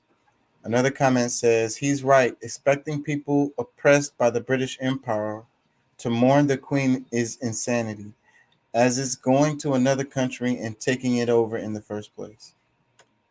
Another comment, I remember as a 14-year-old hearing one of the teachers at my school, while telling off a classmate, referred to him as a right little Jomo Kenyatta. That was the only time I heard the name mentioned, and obviously in a derogatory sense. It was only after, once I began to use the library and to read what I could find, that I learned that the Mau Mau were terrible people who deserved the fate that so many met. Years passed, and more learning showed me that those books were deliberately distorted. At 19, I was told by a senior Army officer that I had insufficient respect for my betters. That was the point at which I started to question what I had been taught in the 1960s grammar school and to lose any respect I might have had for the towering pyramid of classism and snobbery which defies so much of the British system. I hope that every member of the Commonwealth makes the decision to leave. It couldn't happen to a nicer bunch of people. That was a long-winded comment. That was personal. Yeah. This person was directly affected. Let me read some more. It says, time to end the monarchy. Chuckles should get a real job and stop his parasitic feeding off the common people. Called him Chuckles. Damn. Let me read another. Long live the king. Let me read another comment. It says, the effects of colonialism is still evident everywhere in Africa. We can't just forget how it's impacted our growth as a people. I support Professor Ngugi's suggestion of scraping the so-called Commonwealth of Nations. Commonwealth isn't for the oppressed people of Africa, has never pretended to be. So it's like that whole term Commonwealth is really freaking like, what the hell does that mean, Commonwealth? So, like, whose wealth? Who's Commonwealth? What are you talking about? Let me read another one. It says, when the missionaries arrived, the Africans had the land, and the missionaries had the Bible. They taught us how to pray with our eyes closed. When we opened them, they had the land and we had the Bible. Jomo Kenyatta. I heard that before. That's an old like saying or whatever. Let me read another one. It says, best interview ever. Thank you to all three of you. The pain of colonial rule is still raw. I worked for the Birmingham Commonwealth Games organizers, and I was shocked by their attitude towards people of black and brown skin, and even more Africans. Their only value was in making money through sports, for UK industry, or for continuation of domination by the monarchy. That's it. I left more traumatized than I was from the stories my grandparents related to us as children about their suffering.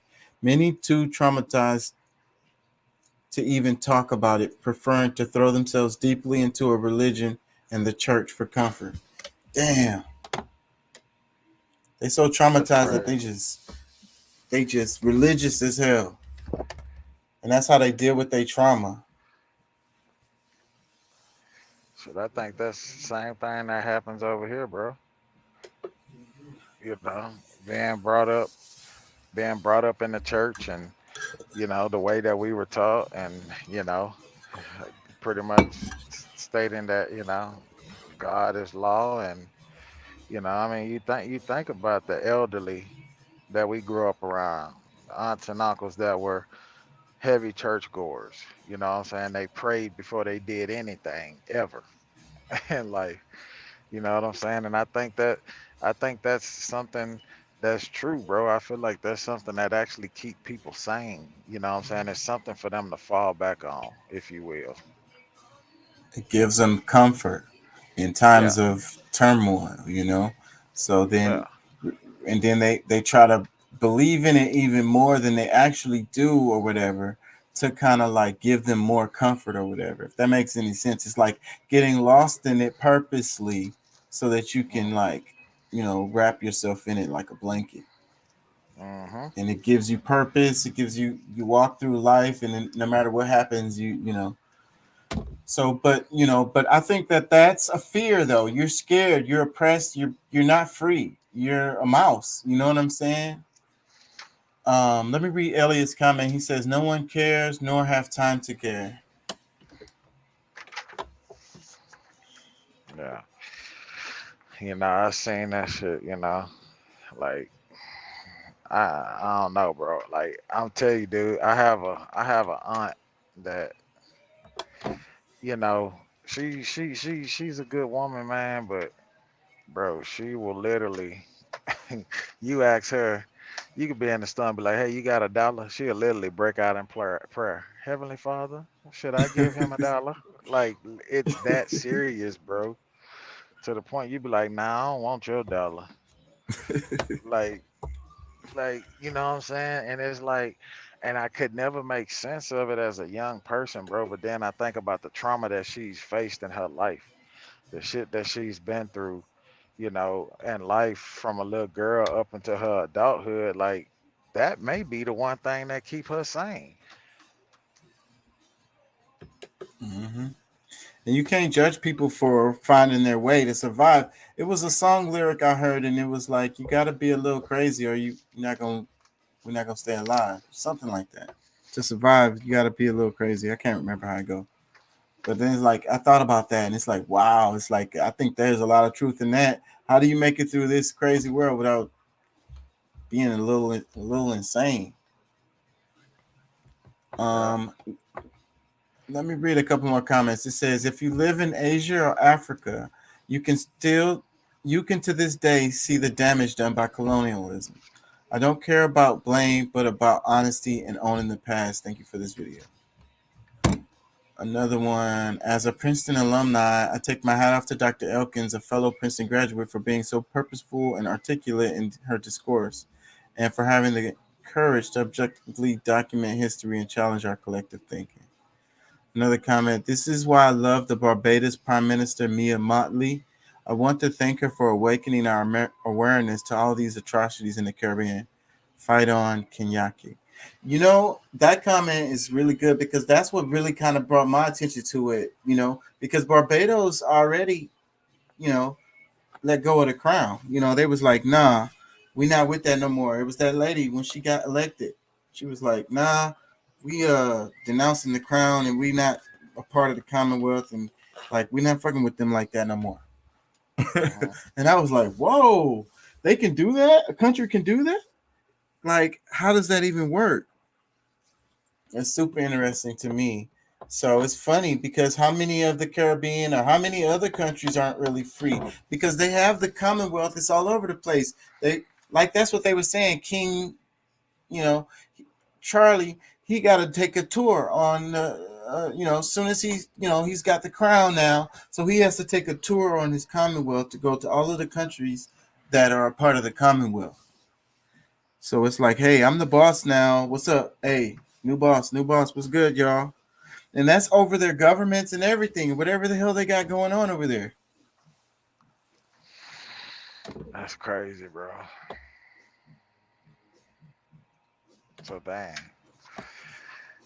So what? I gotta look that shit up and actually see what all countries actually fall under their whole shit. Let me see. I'm gonna type it in right now. British Commonwealth countries. Okay, Wikipedia. All right, I'm gonna share this.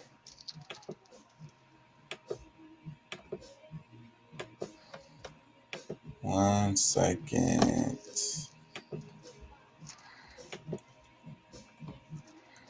Okay. Countries of the United Kingdom. Let's see. Is this going to explain it? Nope, this is not it. They're just saying, are they going to say it down here? I'm sorry, y'all. I thought this was it. It's not it.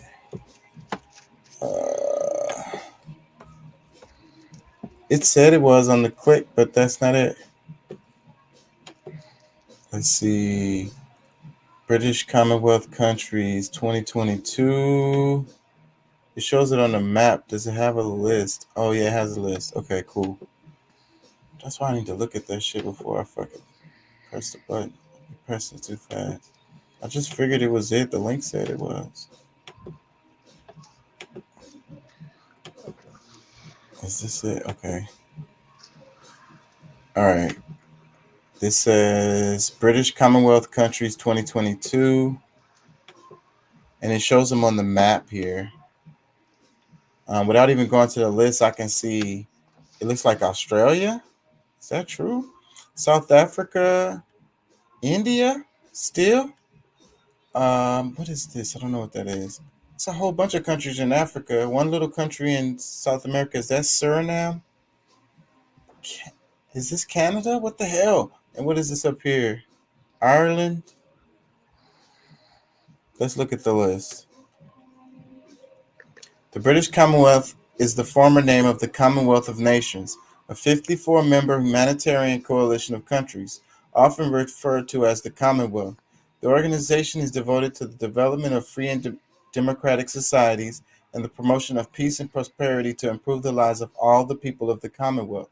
The Commonwealth Nations is sometimes confused with the Commonwealth of Independent States, a separate and unrelated international organization whose members are made up of former members of the Soviet Union.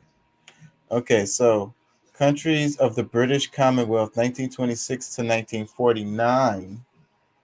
So what does that mean with that date? It says Australia, Canada, India, Irish Free State, New Zealand. The table above warrants significant clarification. Although the Commonwealth is widely considered to have begun with the signing of the Balfour Declaration in 1926, the official founding documents were not completed until 1931. Statute of Westminster, so that is the date founding countries are said to have joined. Two founding states had no longer members. Newfoundland reverted to British rule in 1934 before merging with Canada in 1949. An Irish Free State left upon becoming the Republic of Ireland also in 1949. Also, both Pakistan and South Africa have left and rejoined in the years since their initial admission. This table specifically addresses the countries of British Commonwealth. As such, countries joining after the 1949 name change to the Commonwealth nations do not appear. They are, however, listed in the master table further down this page. Okay, Commonwealth nations. Can I just go to it? I'm scared to click the link. Oh, shit, it just took me back to the top. Okay. Wait. Here's something.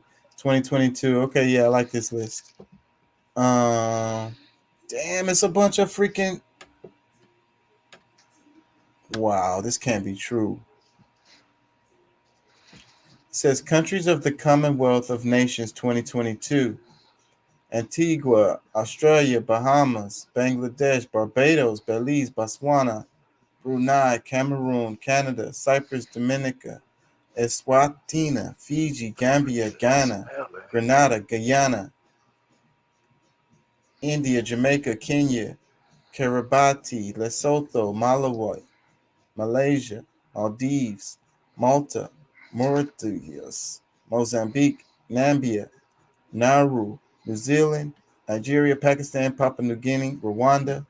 I'm going to read all of these. St. Kitts and Nevis, St. Lucia, St. Vincent and the Grenadines, Samoa, Seychelles, Sierra Leone, Singapore, Solomon Islands, South Africa, Sri Lanka, Tanzania, Tonga, Trinidad and Tobago, Tuvalu, Uganda, United Kingdom, Vanuatu, and Zambia. So, man, does that mean that those are all still part of the empire, like the British Empire? Is that what that really means? That's what it sounds like. That's what it sounds like it's saying right there. And that would make sense why they're so rich. They're still collecting income because that's their land. So they could tax it or whatever. The corporations that want to go over there, yeah, y'all could do what y'all want to do. Chunk us our change off top. Mm-hmm. Whatever minerals and shit come up out of there, that's my shit. So pay us for that. Off top. Mm-hmm. That's crazy, bro.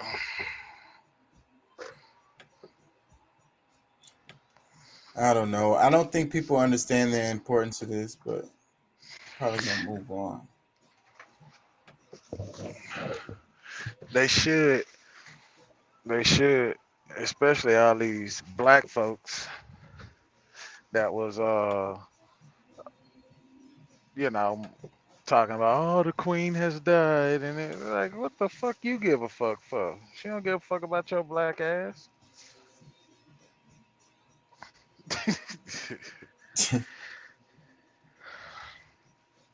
Man, these comments are great. Let me read some more.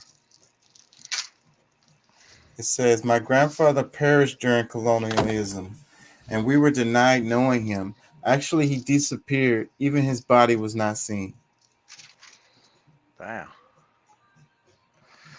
Yeah, that colonialism shit was fucked up, bro. Yeah, and you know, I honestly don't think that even the researchers really get to tap in on how brutal that shit was for people. I think I think they're not even allowed to touch on how brutal that shit was, if that makes sense. Right. As far as when they be telling us history or The teaching us history of it. history or whatever. Yeah, But you yeah, firsthand bro. accounts. You got firsthand accounts for because like the stuff India is still real fresh. You know, there's other countries that's it's still real fresh. You could just Yeah, go chop it up with some people and they remember and they could just tell you the story. yeah. Let me read another comment. It says, I've been trying to point this out, just the sufferings of our people on social media, and I've received so much hate and racism from the British people. It has traumatized me. One guy told us to be grateful for British rule.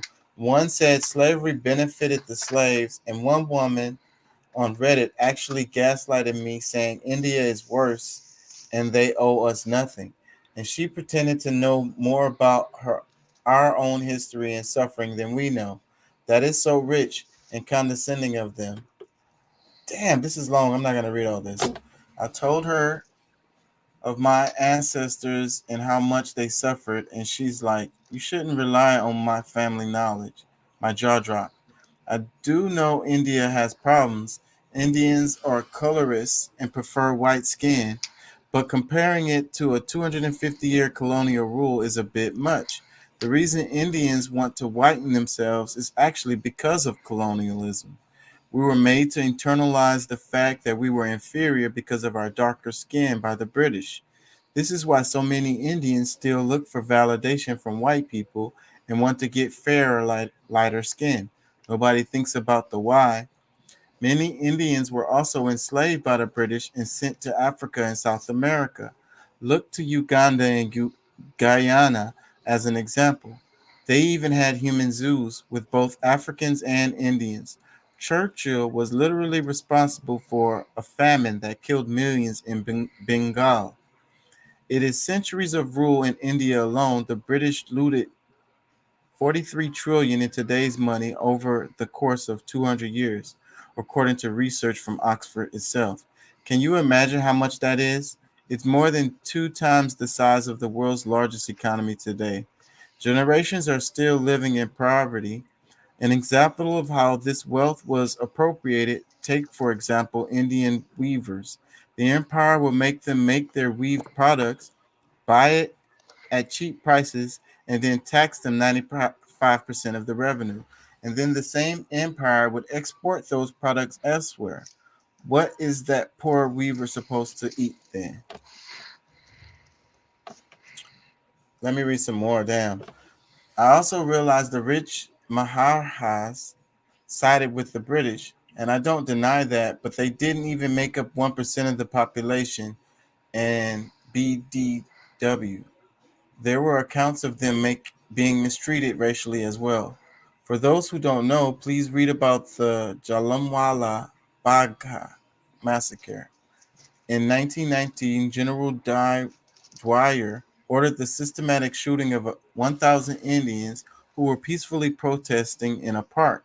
They were literally butchered on the day of their holy festival. The Crown later claimed it was only 350 lives and in 11 minutes, but the truth is the figure was much higher.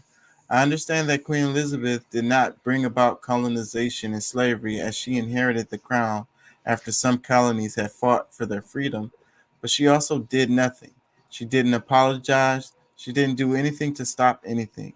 In the 60s, there were still race laws sanctioning by her that prevented people of color from working in the palace. You can look it up online. Damn. That was long-winded comment. I read the whole thing. I said I wasn't, but I did. Oh shit, I'm not sharing this. Let me share this.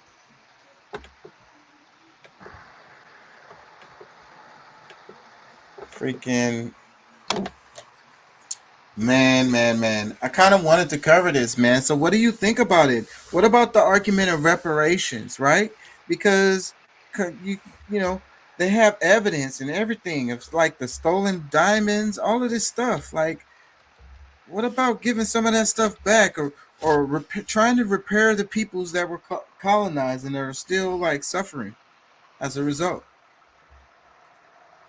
Man, you know, I think it's only right that they do that shit, but I don't know that they will do it though, Chaka. If I'm being honest, you know what I'm saying? Because beyond the fact that, you know, the artifacts are out there, that, you know, the shit is out there, that we know that this is what they did.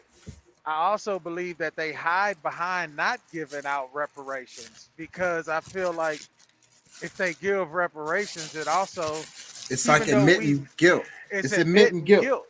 Yeah, that's what they don't want to do. Yeah, and they don't want to do that. They haven't said I'm sorry or nothing like that. Like, I honestly feel like that's what it is, bro. Yeah, I think so. I think you're right. I mean, you know, and I think it will be a tough titty, man.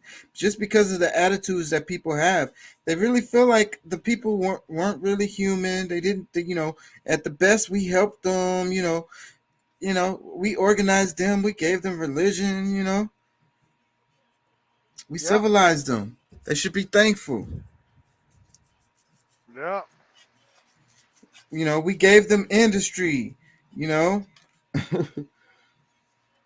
Now they got freaking. Now they got jobs and electricity, and they could get on the internet, and they got cell phones and shit. They should be happy. Yeah. Be thankful. Talk about y'all would still be in the mountains or in the woods, in the trees or something if it wasn't for us. Yeah. Yeah. Look at all of the great athletes that came because of it. The Mandingos. They had to learn how to run. So look, you know, this was great for you guys. Man, it's crazy. I honestly feel like that's what they mean when they be saying like, shut up and shoot, or shut up and jump, or some shit like that, or shut up and run, you know, that type of shit, you know, because it's like, you think about that shit, bro. Like, like that's what these motherfuckers basically. I don't know, man. I be thinking some off the wall shit. Yeah. So I go back to the justice and the law and order. The law and order comes from the king, comes from the queen. Yeah. And you know, we want to pretend that we move forward in a lot of areas, but the more you look at it, the more you realize that maybe we haven't. And a lot of things are still the same. You know, they just call them different names and stuff.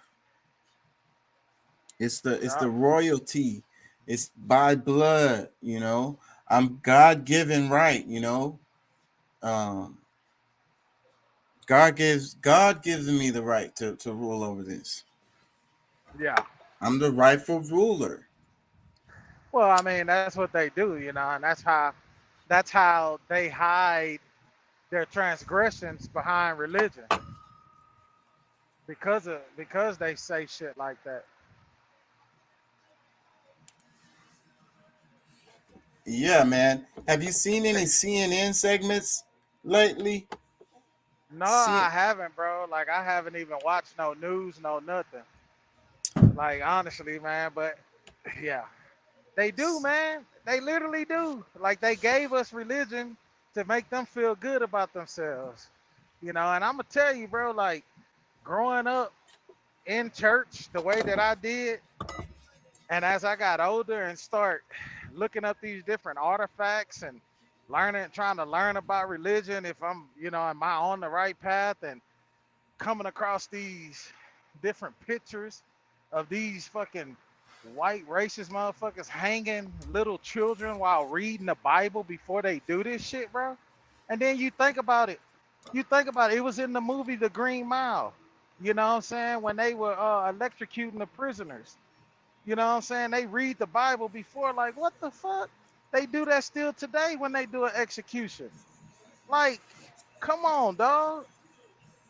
From my understanding, God, wasn't we told by God not to be eye for an eye? Like, who made you God to kill this person because he killed somebody? You're not God. It say vengeance is mine. Vengeance is mine and mine alone. Like, since when, how's that shit in the state's hand to kill you because you killed somebody? Like, what the fuck? I mean, of course, that's what we want done when you kill one of our family members, but or you kill somebody that we love, but I don't know, bro. It's one of them things you got to get religion for yourself. You know what I'm saying? Because if you go off of what we were taught as children or what they try to put in your head to teach you, man, you'll find that shit is tainted as fuck. And it will fuck you up. Like, damn, bro, I've been lied to my whole life. That's just like the one rapper. One rapper I listen to a lot. He a young dude, Rod Wave. And one of his lines in one of his songs, I know I'm gonna butcher it, but he was like, I wonder if we fucked up by the shit that our parents and grandparents taught us. If that's the reason why we so fucked up today. Yeah. And I believe that there's truth to that shit, bro. Because if you stay stuck on that shit and never get it for yourself, you will stay fucked up. If you never evolve beyond your reality, you know what I'm saying, that you existed in for so long, and get out and see the other side of life, you'll be fucked up, bro. And like, my connection for this is like the king gets his rulership from God, right? And it's like in the green screen I have today is this, like, the guy's got the gavel in his hand on the Bible. One hand on the Bible, the other hand on the gavel. And it's like they go together, the law,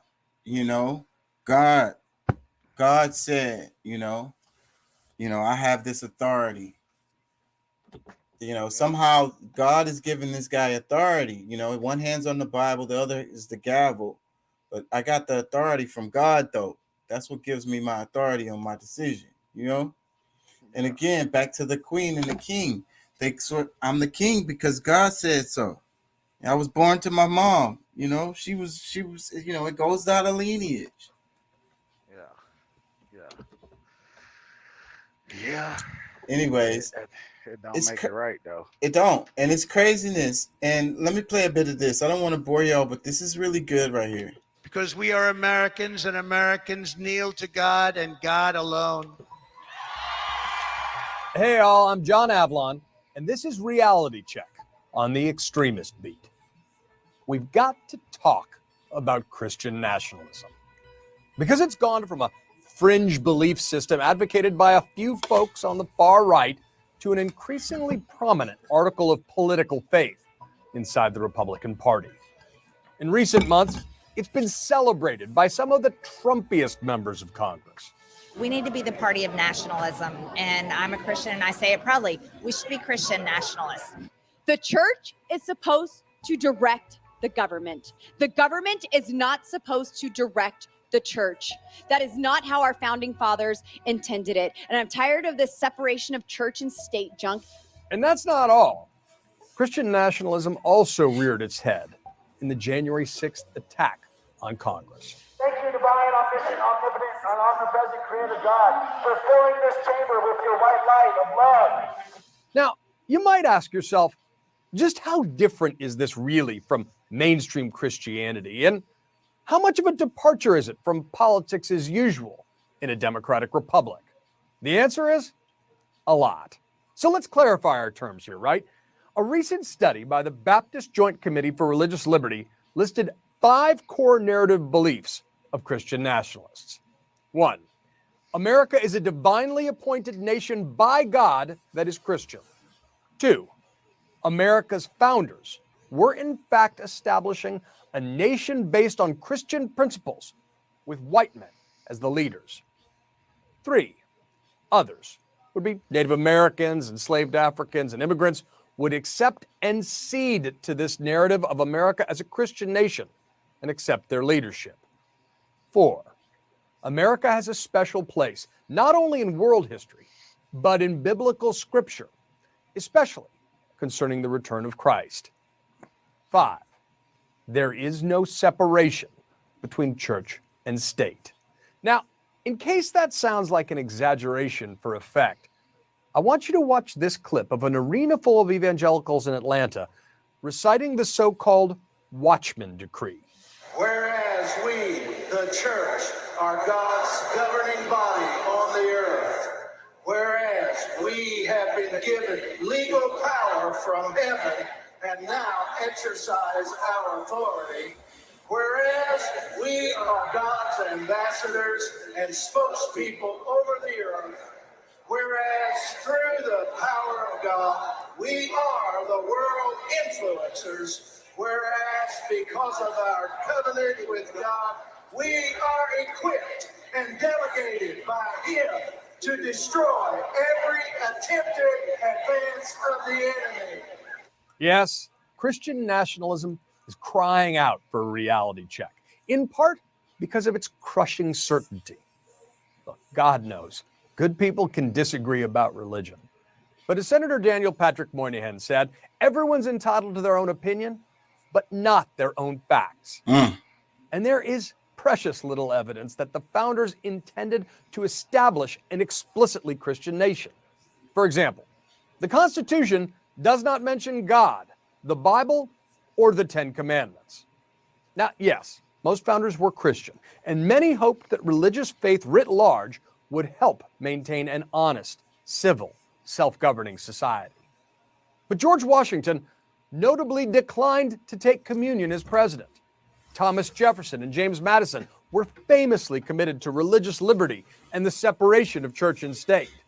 And even the 1797 Treaty of Tripoli, ratified by a Senate full of founders, declared, "The government of the United States of America is not in any sense founded on the Christian religion." The United States has seen several waves of religious revivals that have helped shape our culture in profound ways. But we have also seen waves of immigration that increase the diversity of religious traditions practiced here in America. And evangelical Christianity is a relatively new phenomenon that essentially stayed out of politics as an organized force until the 1970s and 1980s.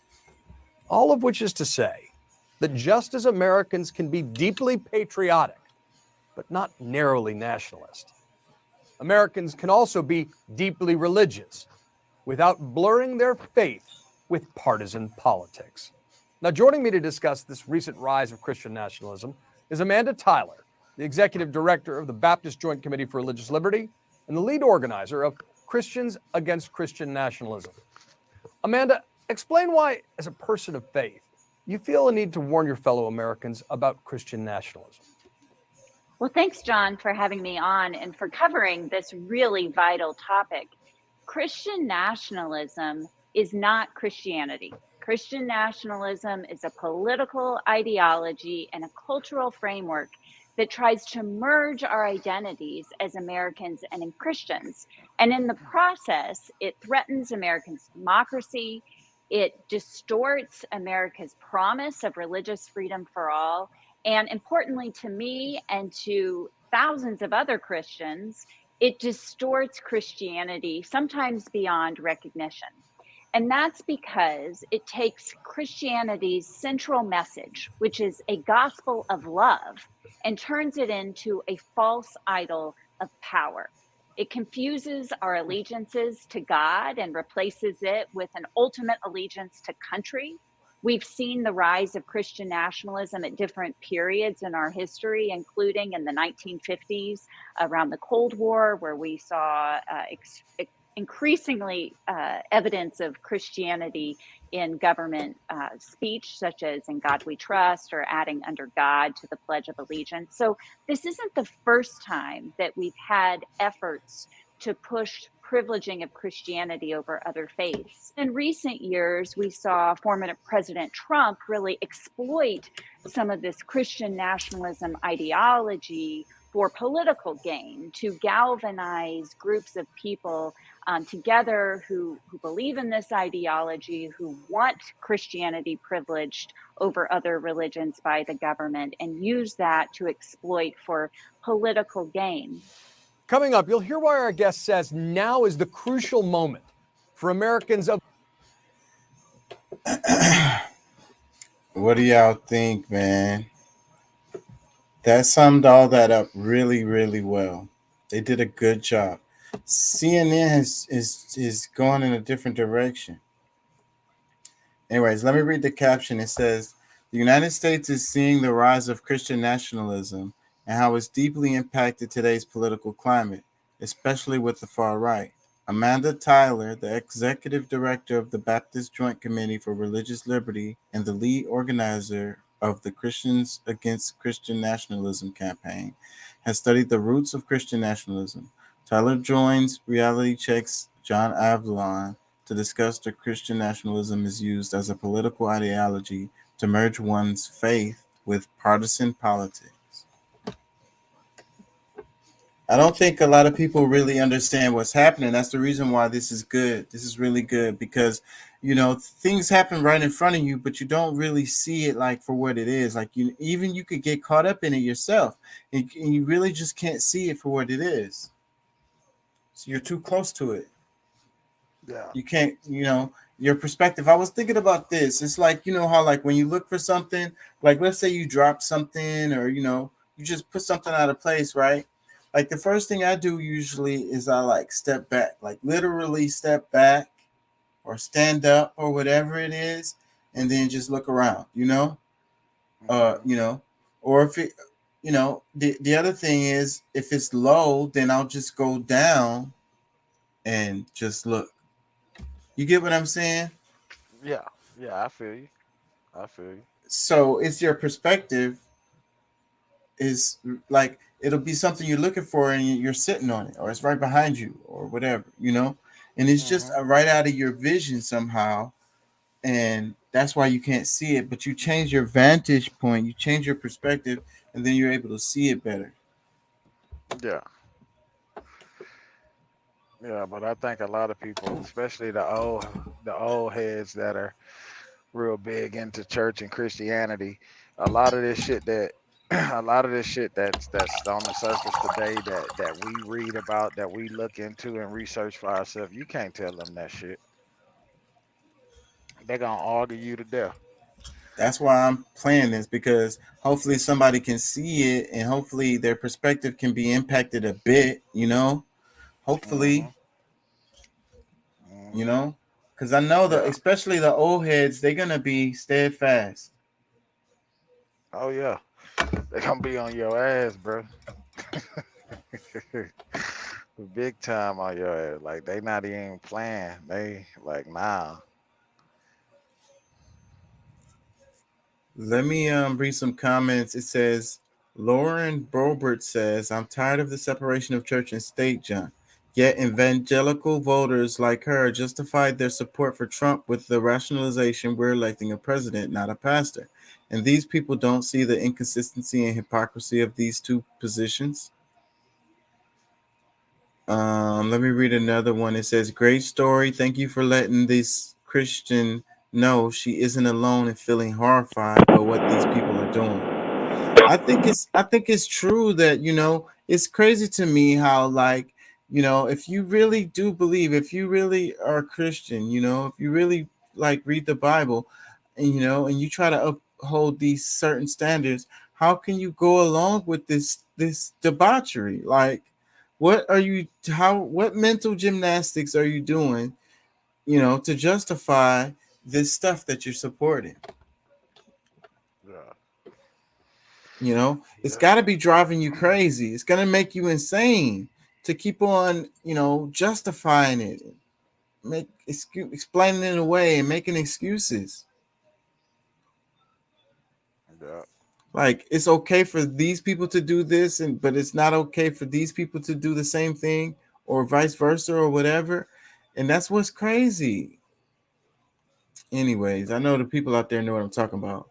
Let me read some more. It says, "The truth has no defense against a fool determined to believe a lie." Mark Twain. That's kind of just what you were saying. Yep. Because, bro, like people that are fixated on that, like that's their belief. They're so strong into it. Like they don't want to hear you denouncing their shit. You know what I'm saying? Like, nah, bro. They gonna tell you, especially them older women, them grandmas, nigga, you the devil. I'ma pray for you. Yeah. They ain't gonna want to hear that shit, bro. Let me read another comment. It says, "A well done presentation. I'm a 62-year-old white male raised in rural Midwest County. I have found that my state and the proximate communities that I have returned to after living in quite a few different places have changed dramatically. Having read a bit about the rise of fascism in Europe in the 20s and 30s, for the first time in my life, I find myself very afraid of where we are going as a nation. The rise of populism and the facets of that refer to Christian nationalism." Hold on. "The people who are true believers that participated in January 6th are genuinely terrifying. One party has been complicit and even encouraged the manifestation of these movements. We, the people, had better take notice and do more than vote. All this has happened before." I ain't gonna lie, this is kind of scary right there. Because it's like, how can you, if they're so convinced? Did you hear the story about the guy, the QAnon guy who killed his family and shit, even the dog? When did this happen? I don't think it was that long ago. I have a Maybe I video on that, but I don't want to change the subject right now. maybe Maybe I'll I cover did, it. bro. I know. Yeah, maybe I'll cover that at another time since I mentioned it, but I'm not going to do it now. Let me read some more. It says, "As a Vietnamese Buddhist who believes in peace and forgiveness, I find the Christian nationalism fad really terrifying, excessive, and Neocolonizing.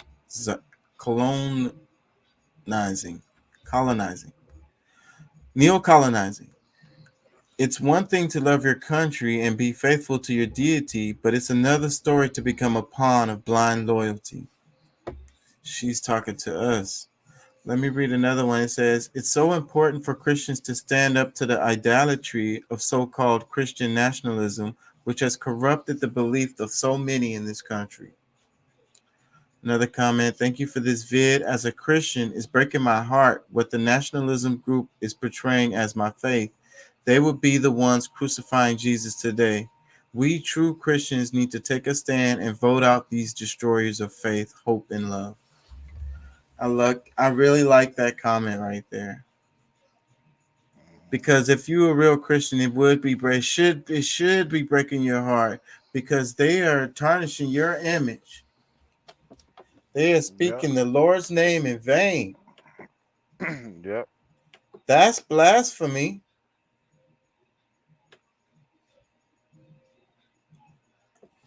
Let me read some more. It says, "I'm glad that this interview was done. A great and informative segment on Christian nationalism. As an atheist, I didn't realize that Christian nationalism was about political power, but not true faith in Christianity. Great job, Amanda Taylor." So look at this, you guys out there, the real Christians out there. Look at what your image is doing to the people, because this guy says this was informative. I didn't know Christian nationalism was about political power and not the true faith in Christianity. Is that the image that you want to have from people? Like, they want to start looking at y'all like, oh, y'all are just clowns. Y'all were just pretending, and it's all just political. Like, you're just a song and dance. Yeah. You're not of the faith at all. You just pretending. How do y'all feel about that? That should make you mad. Another comment, it says, God bless you, Amanda. Well said. I used to work side by side with the evangelicals years ago at the Right to Life March in Washington, D.C., and I admired their dedication and their piety.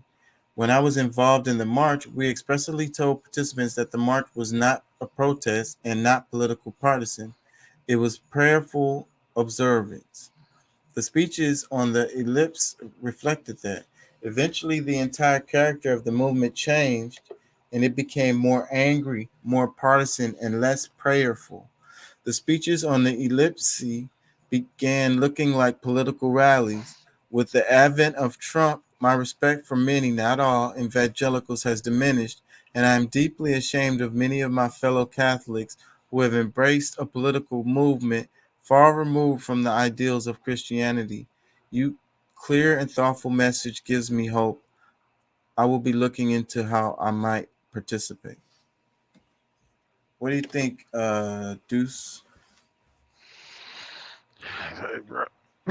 That's like I say, man. Like that's why I say I truly believe like everything that they're doing, bro. They're trying to. It's like they're on that losing end, and it's like, you know, we want to grab these hearts, so we're gonna put God in this, and to say that there's no separation in church, then why aren't we a separation of state and church? Then why have we got away from saying prayer in school? You know what I'm saying? Or why have they removed all of these different things outside of the schools that, you know, that I don't know, bro. But I just that shit it's sad, bro. And I feel like true Christians that truly know the word and have a damn good understanding of it, they should condemn them, bro, because it's making the religion look bad on so many levels.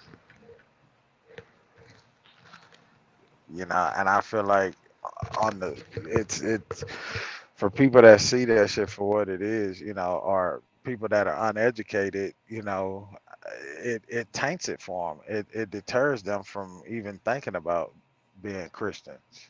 You know, like this guy who said he was an atheist all these years. You know, like how do you think his view of this shit is now? Like, Yeah. I was right for being an atheist, you know. Like, so it's just it's we have a lot of fixing to do, bro. There's a lot of open wounds, you know, and not in just America, but we talk about America because that's where we're from. This is what we know. But there's a lot of open wounds, and they're not doing anything about it. Yeah, trying to put band-aids on them for centuries, and that ain't gonna work. Nope. That shit is not gonna work. You can't keep putting a band-aid on it because as we seeing, all that shit is just busting back open. They packing it full with gauze and putting band-aids on it and taping it up, but it's busting back open. Yeah, at some point we have to deal with the cause, you know, the root cause of the issue. You know, and that's those conversations that's so hard that people don't really want to have.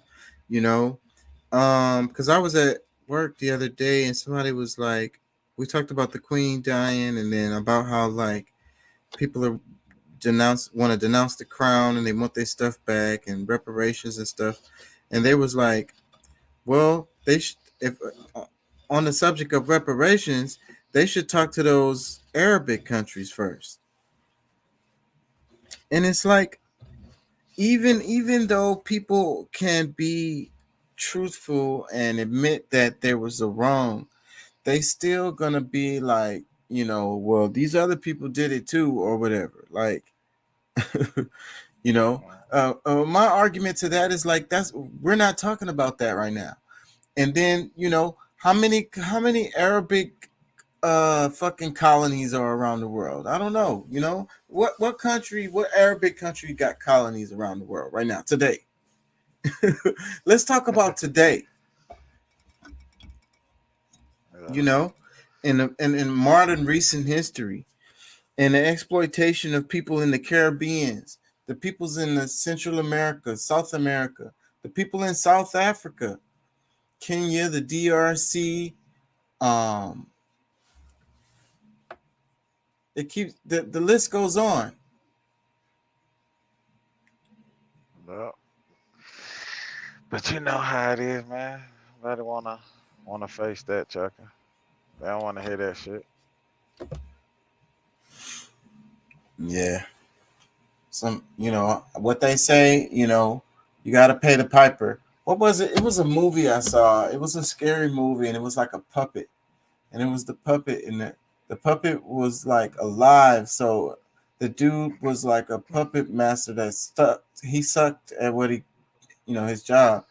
And so, but he became really popular because this puppet was actually alive.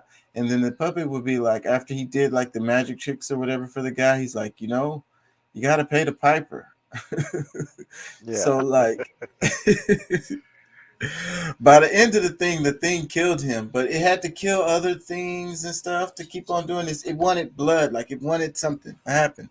And it'd be like, you But got to pay the piper. I immediately thought about that show. What was that show we used to watch back in the day? What was it called? Tales from the Crypt. Yeah. Yeah, that's what I thought about when you mentioned that just now. It could have been off of that shit. It could have been I off of don't that. know. And then, but there was another guy who was like, yeah, he had a puppet, yeah, that he would, yeah, I forget that damn. Man, I know what you're talking about, bro. It used to air back in the day. Yeah. That's crazy though, and I think about that's why I like to watch the horror movies and stuff, because it seems like those are more closer to reality, I mean, call me morbid or whatever, but you know how people really act, like The Walking Dead, like the way people that show is not about the zombies, it's about the people and how they deal with like trauma and shit. And so how people behave in traumatic times is their real true selves. You know what I'm saying? Yeah. That's why like the rest of the time it's all fake. Yeah. Man, I was never into that show The Walking Dead, and one night I was at home, I couldn't sleep, and it was on. I was flipping through the channel, and I seen it, and I scrolled by, because I'm like, I ain't watching this shit. And like, it was the only thing on that seemed to be of interest. So I finally put it on, The Walking Dead. It comes on, they air it on AMC a lot, that network, AMC. And so I don't think I have it. Go ahead. I ended up sitting there watching that shit, bro. And it's like, yeah, I need to actually watch it with the words, because I had the volume down because my wife was asleep, but I was just kind of watching it and trying to read the lips of the characters and stuff. Yeah. But that shit is pretty fucking interesting, bro. I liked it. I watched a bunch of seasons of that show. I don't know where it's at now, but I was into the show. It's really like a drama, like a freaking. It could be a soap opera, bro. Like, and it's really just about people. So it's like the zombies are just kind of like for effect, and like I like the makeup and stuff, like the special effects related to how they do the art related to the zombies and stuff, like being creative. I think that would be a cool ass job to do, to make those zombies, do the makeup or create them or however you have to do them. I think that would be some cool ass shit. Making the scenes that they make for the zombies, I think that shit will be fun as hell. So, Yeah. but it's really about people and how they are with each other. But like I say, when you're in a really traumatic, environment, that's when you show your true selves. And that's what gives me hope about humanity, because this is what's true. And I think about this all the time to try to make myself feel better, but try not to lose hope in humanity. But whenever there's a natural disaster or something, whenever the shit really hits the fan, and I'm sure you can attest to this, Deuce, people come together and they just be trying to help. And it don't matter what color they are or what gender they are or sexual preference or all of that shit. It'd be out the window.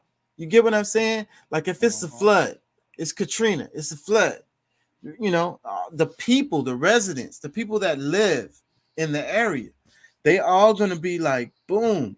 They trying to save lives, and they not fucking caring about what the fuck. You get what I'm saying? Yep. And the World Trade Center.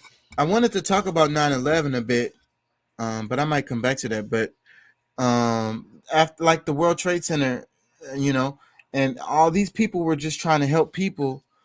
Man, a lot of them people got all fucked up behind that shit years later. Yep. And that shit was government inflicted. Yep. But that just goes to that- show you, bro.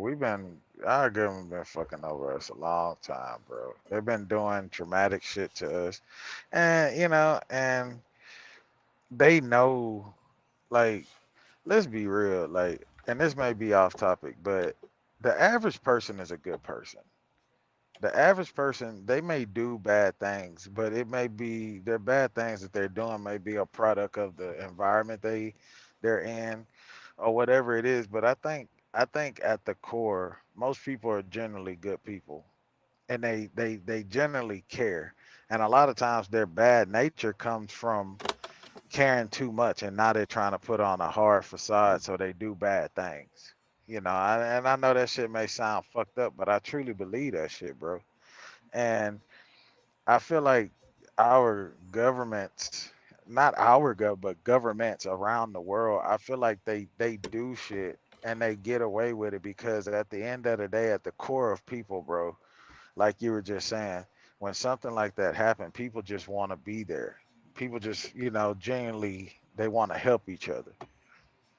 You know what I'm saying? And you got so many people that believe and what this government is doing, like they get away. Like that 9/11 shit hit, you know, and it was, you know, yeah, Bush got on TV talking about we're gonna strike back and this and this and that, but they started commending people like, look at all of the people down here at Ground Zero doing this and that, you know, and it's like, okay, so that deterred people because they know generally people are good, and it's like that shit is like a ripple effect. You see one person helping, doing this and doing that, then everybody else wants to chip in and wants to be a part of that.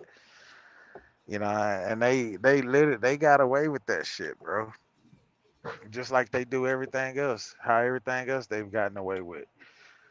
You know, I'm not gonna mention the other shit because I don't need you getting banned on your platforms, but I'm saying I'm trying to be careful with this shit. Oh shit, I didn't press something. I'm trying to be careful, but I have a clip. Hopefully I can play this because we brought it up. 9/11. Check this clip. It was an explosion. We was in the lobby and the third explosion, the whole lobby collapsed on us. What was it like? What was it like? Horrible. It's like Horrible. hell. You don't want to know. The whole building just collapsed on us inside the lobby. Was that a secondary explosion? Yes, it was. That was the. Yeah, definitely a secondary explosion. We was inside waiting to go upstairs, and on the Just this ain't a funny situation, but do he not sound and look like Paul Mooney? What happened? We was in the explosion. Talking about the black dude. We was in the lobby. Yeah, the comedian. Yeah, he do. Lobby collapsed on us. What was it like? What was it like? Horrible. It's like hell. You don't want to know. The whole building just collapsed on us inside the lobby. Was that a secondary explosion? Yes, it was. That was the. Yeah, definitely a secondary explosion. We was inside waiting to go upstairs, and on the way upstairs, the whole fucking thing blew. And we just collapsed on everybody inside the lobby. Similar to the first tower coming down, secondary. I don't know about the first one, but I know the second one was terrible. Then there was a third one too after that one. Third explosion after that. Yes. Everybody was inside the building waiting to go upstairs, and they just let loose. Everything just let loose inside the building. So what you told me is that there was the plane or whatever hit the building, and then the secondary explosion. It was like 3 explosions after that. We came in after the fire. We came when the fire was going on already. We was in the staging area inside the building, waiting to go upstairs. And they exploded. The whole lobby collapsed on the lobby inside. And just mayhem after that.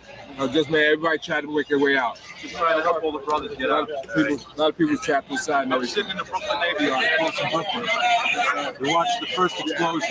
As we watched the building, I saw a black, very large airplane fly right into the second building. It came out of the south, right in front of our eyes. Just, it was so surreal, like a movie set. Second and third explosions also, right? We were in the building for the third one. It collapsed. I was on this drive here for the other one. People don't understand. There may be more. Any one of these fucking buildings could blow up. This ain't done yet. This is on top of this. This couldn't be no worse than this. Could be nothing no more worse than this. You're in the building trying to help people, and it's exploding on the inside the building. So I don't think it can get any worse than this.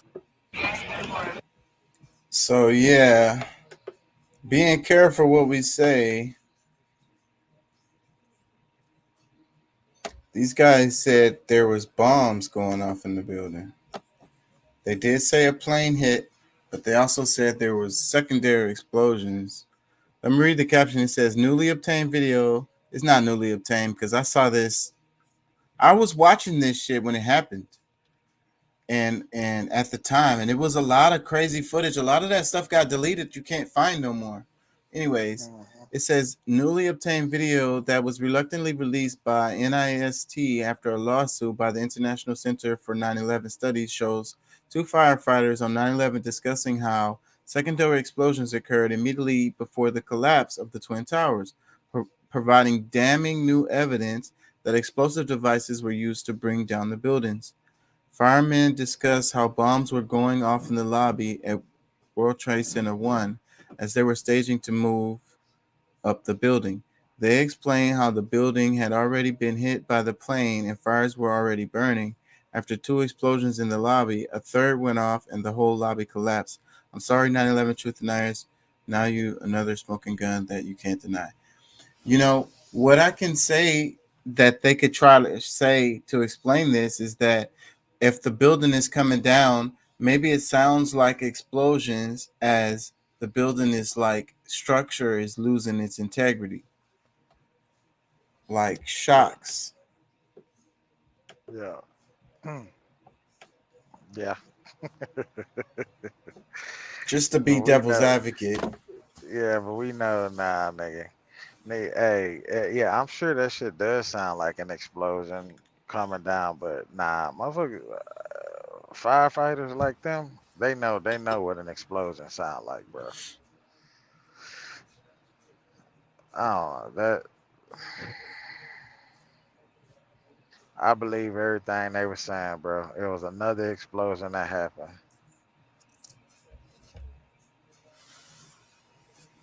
Yeah, It's too much stuff that's coming out about this shit, bro. Yeah, because the other part of it that is hard to deny is how the buildings came down, just like how demolition buildings come down. Like, neither one of them fell over on the other buildings or whatever. You know, That's what I'm saying. Well, That leads both to of them fell explosions, straight bro. down. Like you seen, I don't know, it was like probably about last year sometime.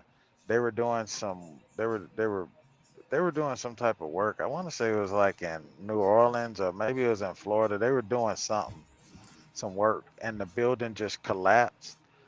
Wasn't no bombing or nothing. The building just collapsed. And that building fell just like where that shit falls in layers. Like, nigga, that nah, bro. And half the building would probably still be standing, I'm sure. And it probably fell over That's to the how it side. exactly was. It was like half of that building fell, the other half was still standing. You know what I'm saying?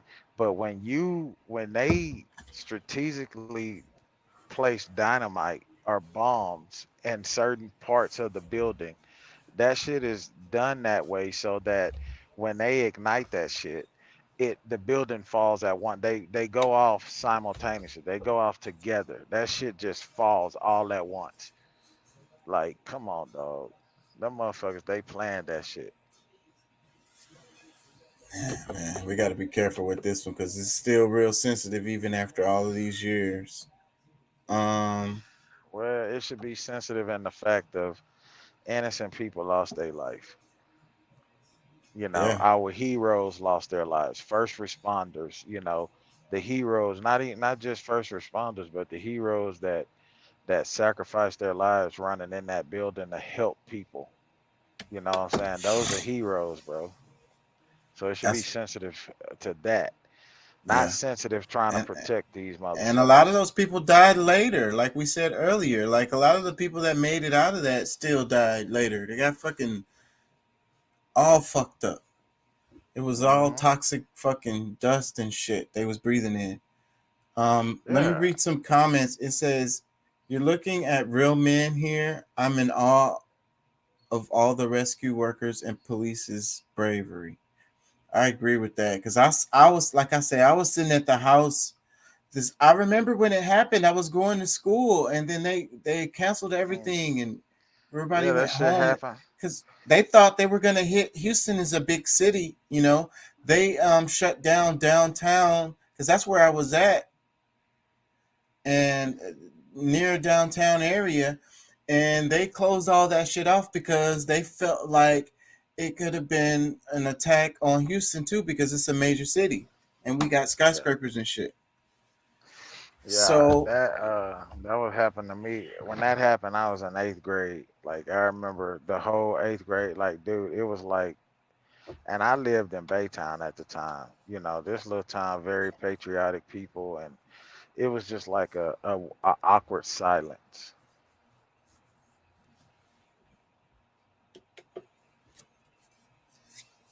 yeah, yeah. And so yeah, so we're watching this shit on TV because anybody, if you that's the only thing you doing because it's on every channel and it's just going. You know what I mean? And so I'm at the house watching this shit and I'm seeing how like these people were just helping, like these people were just selflessly like because it was so hard, it was such a super horrible event that people were just horrified and they just wanted to help. You know what I mean? And that's what I mean about the humanity, me having hope in humanity, because not caring about their race or their religion or their you know, their sexuality, none of that shit. They just trying to save lives, you know? Even at the expense of themselves, ultimately for a lot of them.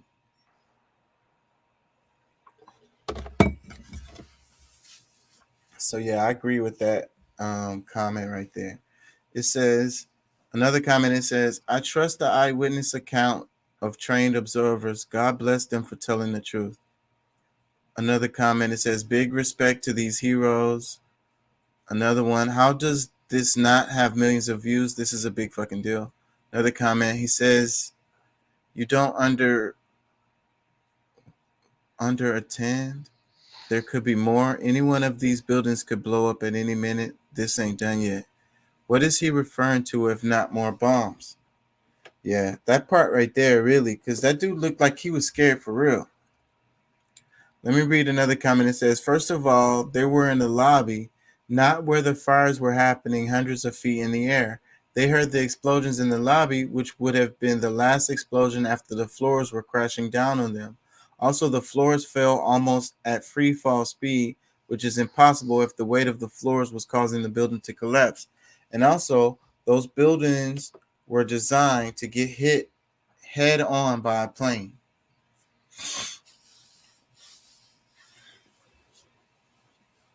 A bigger plane than the one that hit it.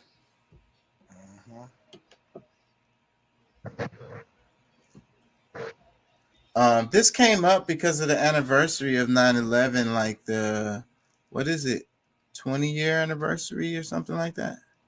Yeah, that was on Sunday, wasn't it? Recent. So yeah, I'm kind of, you know, that came across my radar, so I figured I'd touch on it on the show. I ain't gonna lie, I'm kind of scared to talk about this shit. Not gonna lie. Well, shit, don't get no guideline strikes. I'm telling Leave you, it man. alone. They'll find some kind of way, and then I won't even be able to do the damn show. Not on YouTube, and YouTube is the main fucking place. The dude said, man, we have to create our own apps and our own fucking whatever, because we're trying to create our brands on these other people's, underneath these other people's platforms, and they got all the power. Like, if they was to, they can delete my whole, they can delete my channel, and all of the content would be gone. Nobody stores all these videos on their freaking computer, but when you have them up like that and you have a channel, then you can go in and download it if you want. You know what I'm saying? It's there. They can go back and delete. They can go in there and delete the whole fucking thing. It'll be gone. They own, it's their property. They own it. They can do whatever they want to with it. Yeah. Even though I created it. It's crazy. Yeah, man. Need to figure out a way to create our own. And then how do you get people on it? How do you get people there? Because people only want to support the big brands. We was talking about that in the other show. You know, if me and you came out with like a delivery service and we could get the packages to the people overnight, just like Amazon, do you think they would freaking, how many people would jump on it? They trust Amazon. They that's the brand. And it's also like a what do you call it? It's a what is it? It's a bragging rights too, you know? Like, I got Amazon Prime looking ass. You know what I'm saying? It's like the Starbucks cup that the people use when they go to work in the morning. I stopped and got some Starbucks. You know what I'm saying? Yeah, I just spent $7 on this cup of coffee. Yeah. So that means I'm better than you. Yeah. You can't spend $7 for a cup of coffee with your broke ass. I ain't finna spend $7 for a cup of coffee. We're like, nigga, you stupid than a motherfucker. Corey Holcomb, your ass. It's like, but it has mocha, frappy, whatever in it. But it's a mocha frappy. Nah, we good.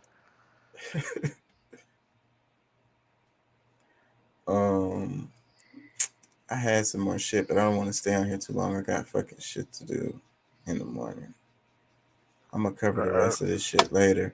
Fucking Gaddafi. I want to talk about Gaddafi. Because this whole thing with and I'm gonna talk more about the dismantling of the Commonwealth, because a lot of these African countries, we showed that map earlier. It was a lot of African countries on that map, and a lot of countries are like, we trying to cut ties with them. It's like Jamaica, Antigua, and Barbuda are trying to cut ties with the or Barbados. Barbuda. Oh, okay. It says Ain't may never cut heard that ties. shit, bro.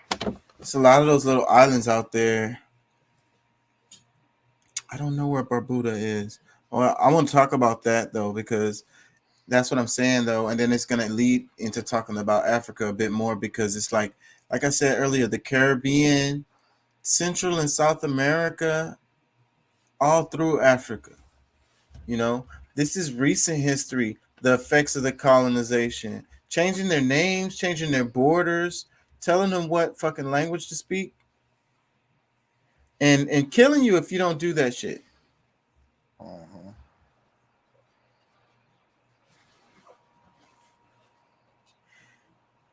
That shit was by force.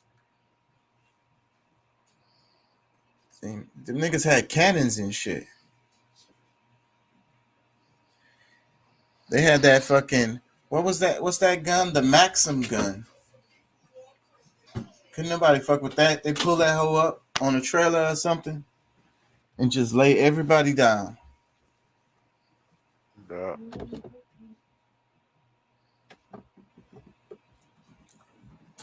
It is what it is.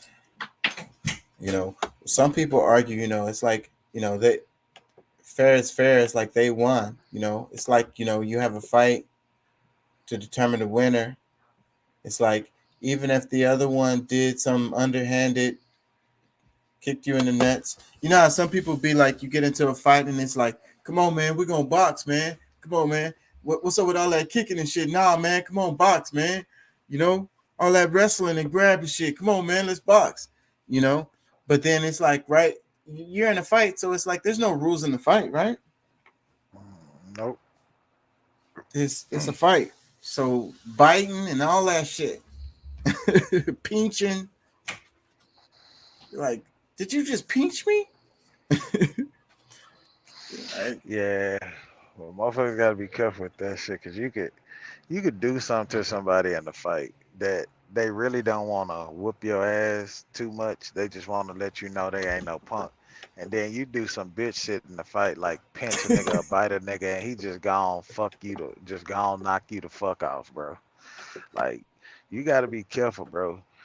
Like, it's just certain things I just don't like. You gotta be careful with that shit. You fuck around, nigga. You know how like you play fighting or something like that, or you and your girl playing around or something, and you getting the best of her, and she get a little mad, and she fuck around and hit you, beat and slapped you in the face, something. You be like, before you know, you be like, man, go on, get the fuck on. Like, you mad now because you at that point, like, cause bitch, I really want to fuck you up. Yeah. So, but when it's a nigga, you be like, man, I'm finna go. Bitch, you just slapped this nigga. Just slap, nah, nigga, nah. Slapping somebody, I believe, is the utmost disrespect, bro. If a nigga walk up and slap you, that's some like and you don't do nothing, like that's basically like you just got bitched. Like, nah, dog. I can't, whether I get my ass whooped or not, I'm finna slap you the fuck back. You ain't finna just slap me and I don't do nothing. Well, the point of it is like, so if somebody wins the fight, even though they did some underhanded shit to do it, at the end of the day, it's like they won. Like, that is some of the people out there's argument, you know? It's like, hey, they won. It's like war. You have a war, and there's winners and losers in the war, you know? And the results that everybody live by is the results of the war. You get what I'm saying? Yeah, I feel you. I get what you're saying. So what do you think about that? What point of view on the topic? Because it's like the way the world is, you know, they won. I mean, yeah, they may have won the war, bro, but let's be real. You know, a lot of motherfuckers don't fight a war fair and square. You know what I'm saying? America won a lot of wars, you know, done a lot of shit to a lot of different countries, bro, that didn't have the ability to. They fought, they put up a good fight, but did they really, like, America was really on some bully shit. So I can't even say that they won. They really just bullied and stole shit. So it depends on in which way you looking at that shit. Because if me and you go to, let's say I want some land, particular land you got on the north side, and we go to war, and I do some fuck shit, knowing you really don't have this, and I do some some shit, blow you up and kill off everything, and then I'm done. Like, did I truly win the war? Did I so I mean, I don't know, bro. I guess it's all in perspective and how you look at things. Yeah. You know, Because because on one end you could say they won the war fair and square, but on the other end, if you get it from them people perspective, what happened and the things that occurred, like, going back to the banana wars, and the shit that they did over there, and like you think of that shit, like, did they truly win that war fair and square? Well, or at all. So what I was gonna say, my flip side of that is maybe the war isn't over. It goes on. It rages on. You know. Sometimes when you have like a superior enemy, your best way to fight is like a guerrilla warfare. You know, you spread out, you decentralize, and you have separate leaders who don't even communicate with each other. You know, and it's hard to stomp that out. You know, they slide around from building to building, and they run out and cause havoc, and then they go hide in the woods and shit. Yeah. So my argument is maybe the war is not over. Did you see the thing about the Little Mermaid, the new movie Little Mermaid, and it's the character. They made the animated movie into a live action film, and it's the chick from Grownish, and the internet They is mad about pissed. that shit. Yeah, you heard about that shit? Mm-hmm. The internet is pissed about that. Like, what the hell? Mad about it. I have a video. I can't play it. It's Bo of the Fifth Column. The name of the video is "Let's Talk About the Little Mermaid and Relatability."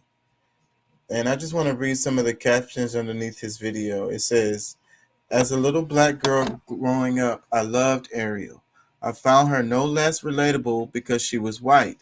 If you don't teach your child to be racist, I don't see why they wouldn't have the same reaction to a black Ariel." Damn it, I chopped that up. She said, let me read it again. "As a little black girl growing up, I loved Ariel. I found her no less relatable because she was white. If you don't teach your child to be racist, I don't see why they wouldn't have the same reaction to a black Ariel." It's the double negatives that's killing me in English. And then I'm learning Spanish. It's okay to do double, triple, quadruple negatives in Spanish, but in English it really sounds weird. Let me read another comment. It says, "When my daughter was a little girl, I found the book Suki and the Mermaid, all characters of which were black, including the mermaid. She adored it. We are white." So, and it was a comment that the lady said that, the outrage is like, why did they change their color? Like in the thing, it was a redheaded white chick. It's Ariel as the mermaid. Why did they have to go and make her not that? And worst of all, they made her black. That's people, bro. That's people.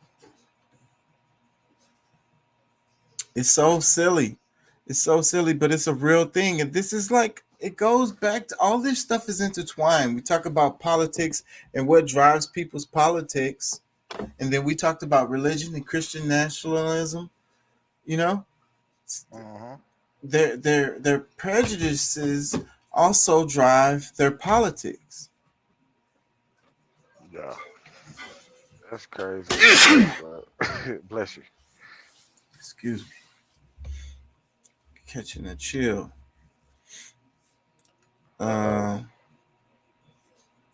This comment, it says, "Imagine a world where adults entwine their personal identity with a Disney princess, name their child after a cartoon character, and then feel personally assaulted when a mega corporation decides to use their intellectual property to make another buck."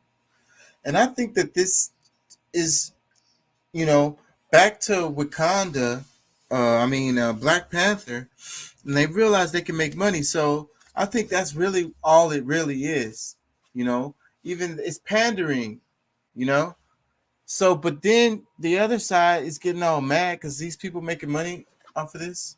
Like, it's so stupid. Like do they think that they really care? That it's really about like inclusion or some shit? I don't think so. That shit crazy. But I saw that dude and I was just, my first thought, I'm just like, bro, we can't win. It's these, these racist motherfuckers, man. Like, ain't no way around it.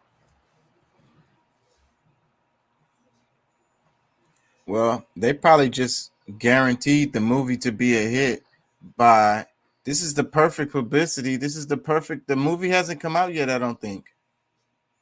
Yeah. So this is perfect. It went viral because of this. Yeah. The outrage. So in the internet, is everything is backwards, like I be saying all the time. So I guarantee you, the movie was gonna be a hit. Yeah, it definitely is now. You know, because it's gonna That's what I'm drive saying. our people to go out and support it and go look at it and things of that nature. So yeah, definitely, it's gonna end up being a hit if they still put it out. If they still put it out. Shit, I think they're already in final stages of this. You can't go backwards at this point. I don't think they already released the trailer and shit. Okay. So it's coming. If it hasn't hit already, shit. I'm not up on that shit as much as maybe could be. Yeah, man. We had like 3 hours. How you been, man? You been on the grind, man. How's things Yeah, been? Cause you yeah, man. I got a new co-driver, so my schedule got switched around. So that's why I hadn't been able to be. That's why I haven't been able to be on the live podcast, man. My schedule got switched around. So, but tonight, luckily enough, we're here in over here out here in middle of nowhere, BFE, and uh, we sitting waiting to offload in the morning. So I'm sitting, not driving, so I'm able to be on the phone and do all that. So when you text me live, I was like, man, shit, I'm joining tonight. Like I heard, yep, you text me, I was still driving. I made it here and got parked. Like I'm jumping on tonight. Most definitely. But now, other than that, bro, I've been pretty good, man. Can't complain, man. Been pretty good, bro. Just trying to, you know, trying to get everything back on track. hold it down. Yeah, We man. gonna hold it down. Hell yeah, shit. How about you, man? How y'all Shit, been? that's same old, same old. That's what I'm saying too, man. It's the grind. Trying to hold it down. Yeah, man. Leafa hit me the other day. I was honestly I was surprised as fuck. She actually called the nigga. She was saying goddamn, Bobby passed away. Yeah. Yeah, man. And I was on the road because she had called me, like literally called me back to back. You know what I'm saying? So I pulled over to call her back, and that's when she told me or whatever. And like I said, they switched my schedule, so I wasn't even able to get on the podcast and holler at you about it and shit. 'Cause I know if I don't catch you on the podcast, I ain't finna get you on the phone. Man, it's funny how bad news spreads so fast, and it's what bothers me is that how people feel like it's so important to share really bad news. Like it's more like if something really good happens, then it's just. I'm not trying to be mean or nothing. I'm just talking about our society in general. How Yeah. the way we are in our society is like something good happens, you don't really share that, but when something really bad happens, like you share that a lot, and it becomes like really important information. Yeah. I don't know, Yeah, I man. feel you. It's sad. I don't really want to talk about it. Like, Nah, you good now. I ain't bring it up to talk about it. I was just, making this point. Yeah, she had reached out to me or whatever, but yeah. Yeah, because other than that, like, I hadn't even, from that point, like, I hadn't even heard from her in a while, so I thought something else was wrong because she called me back to back, so. yeah, so it is a thing. So yeah, it's horrible, man. Fucked up circumstance, man. Real fucked up. This is. Let me play this because I'm really curious. I haven't heard this, including terrorist attacks. After the 9/11 attacks destroyed the buildings, Larry filed 2 insurance claims and received $4.6 billion in return.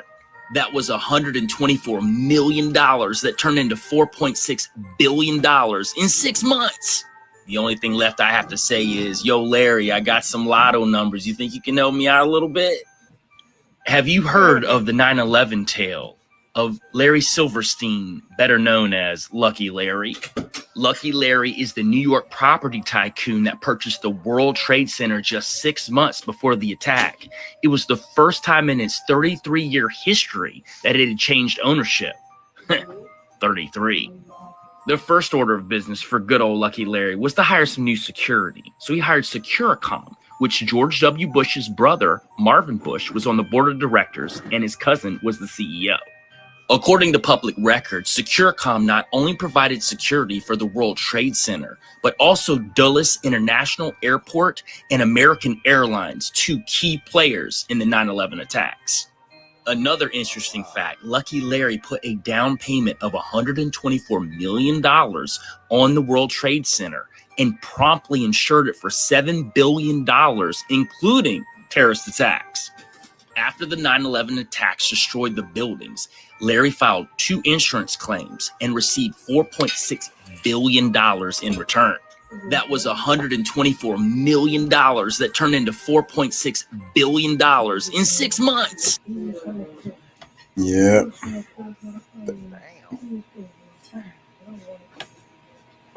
Yeah, it's the anniversary of that stuff. That's why it's popping up. Yeah, hey, bro. As we continue and years go by and it's an anniversary, more and more shit gonna come out. Motherfuckers finna start getting outed, I think.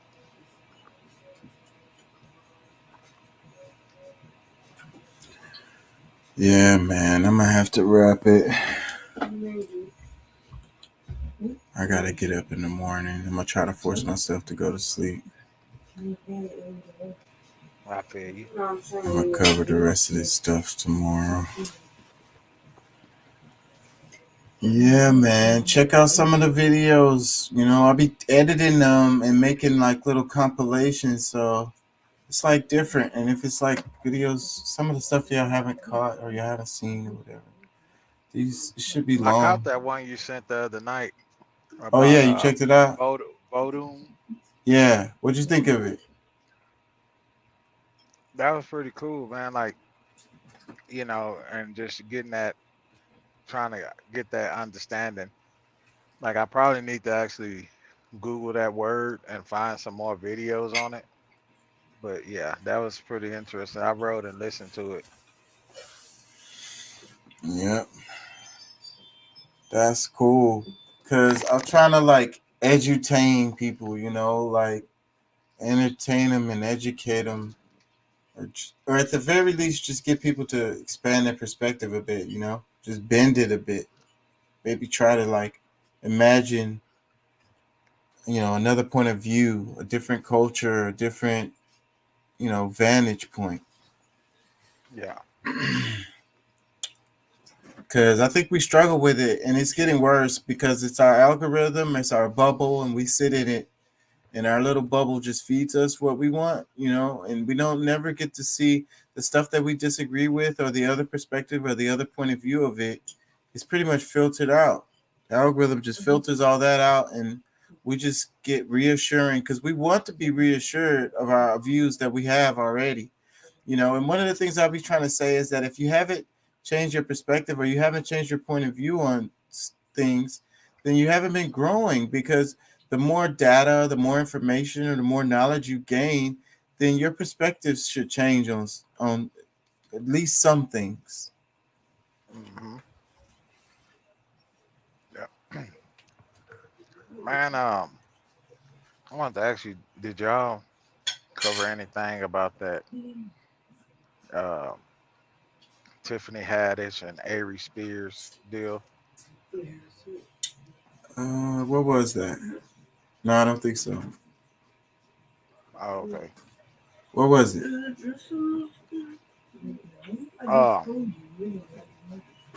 It's basically, I guess like back in 2014, they done some skit about, you know, pedophilia or whatever. No, I haven't heard about Now that. they're being brought under fire. The children that played in it, or Oh yeah. both of them. Yeah. No, I haven't heard about that. Yeah, that sounds weird. Yeah. Well, if you have a video on it, send it to me. I'll cover it.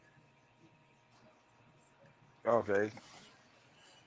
Yeah, man, I'm gonna have to wrap it, bro. Thank you for joining, bro. Really appreciate it. Oh yeah, shit. You know, I try to get on when I can. Job got me strained up.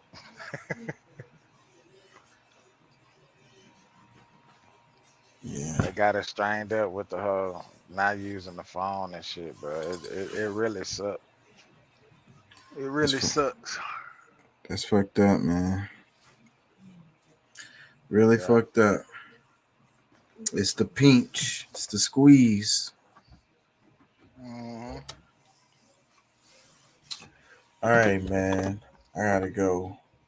Peace and All right, love. bro. Peace and Thank y'all love, for bro. joining. Thank y'all for listening. Go ahead. No, I was just saying peace and love, man. Y'all be careful, man. All right, man. Peace. Peace.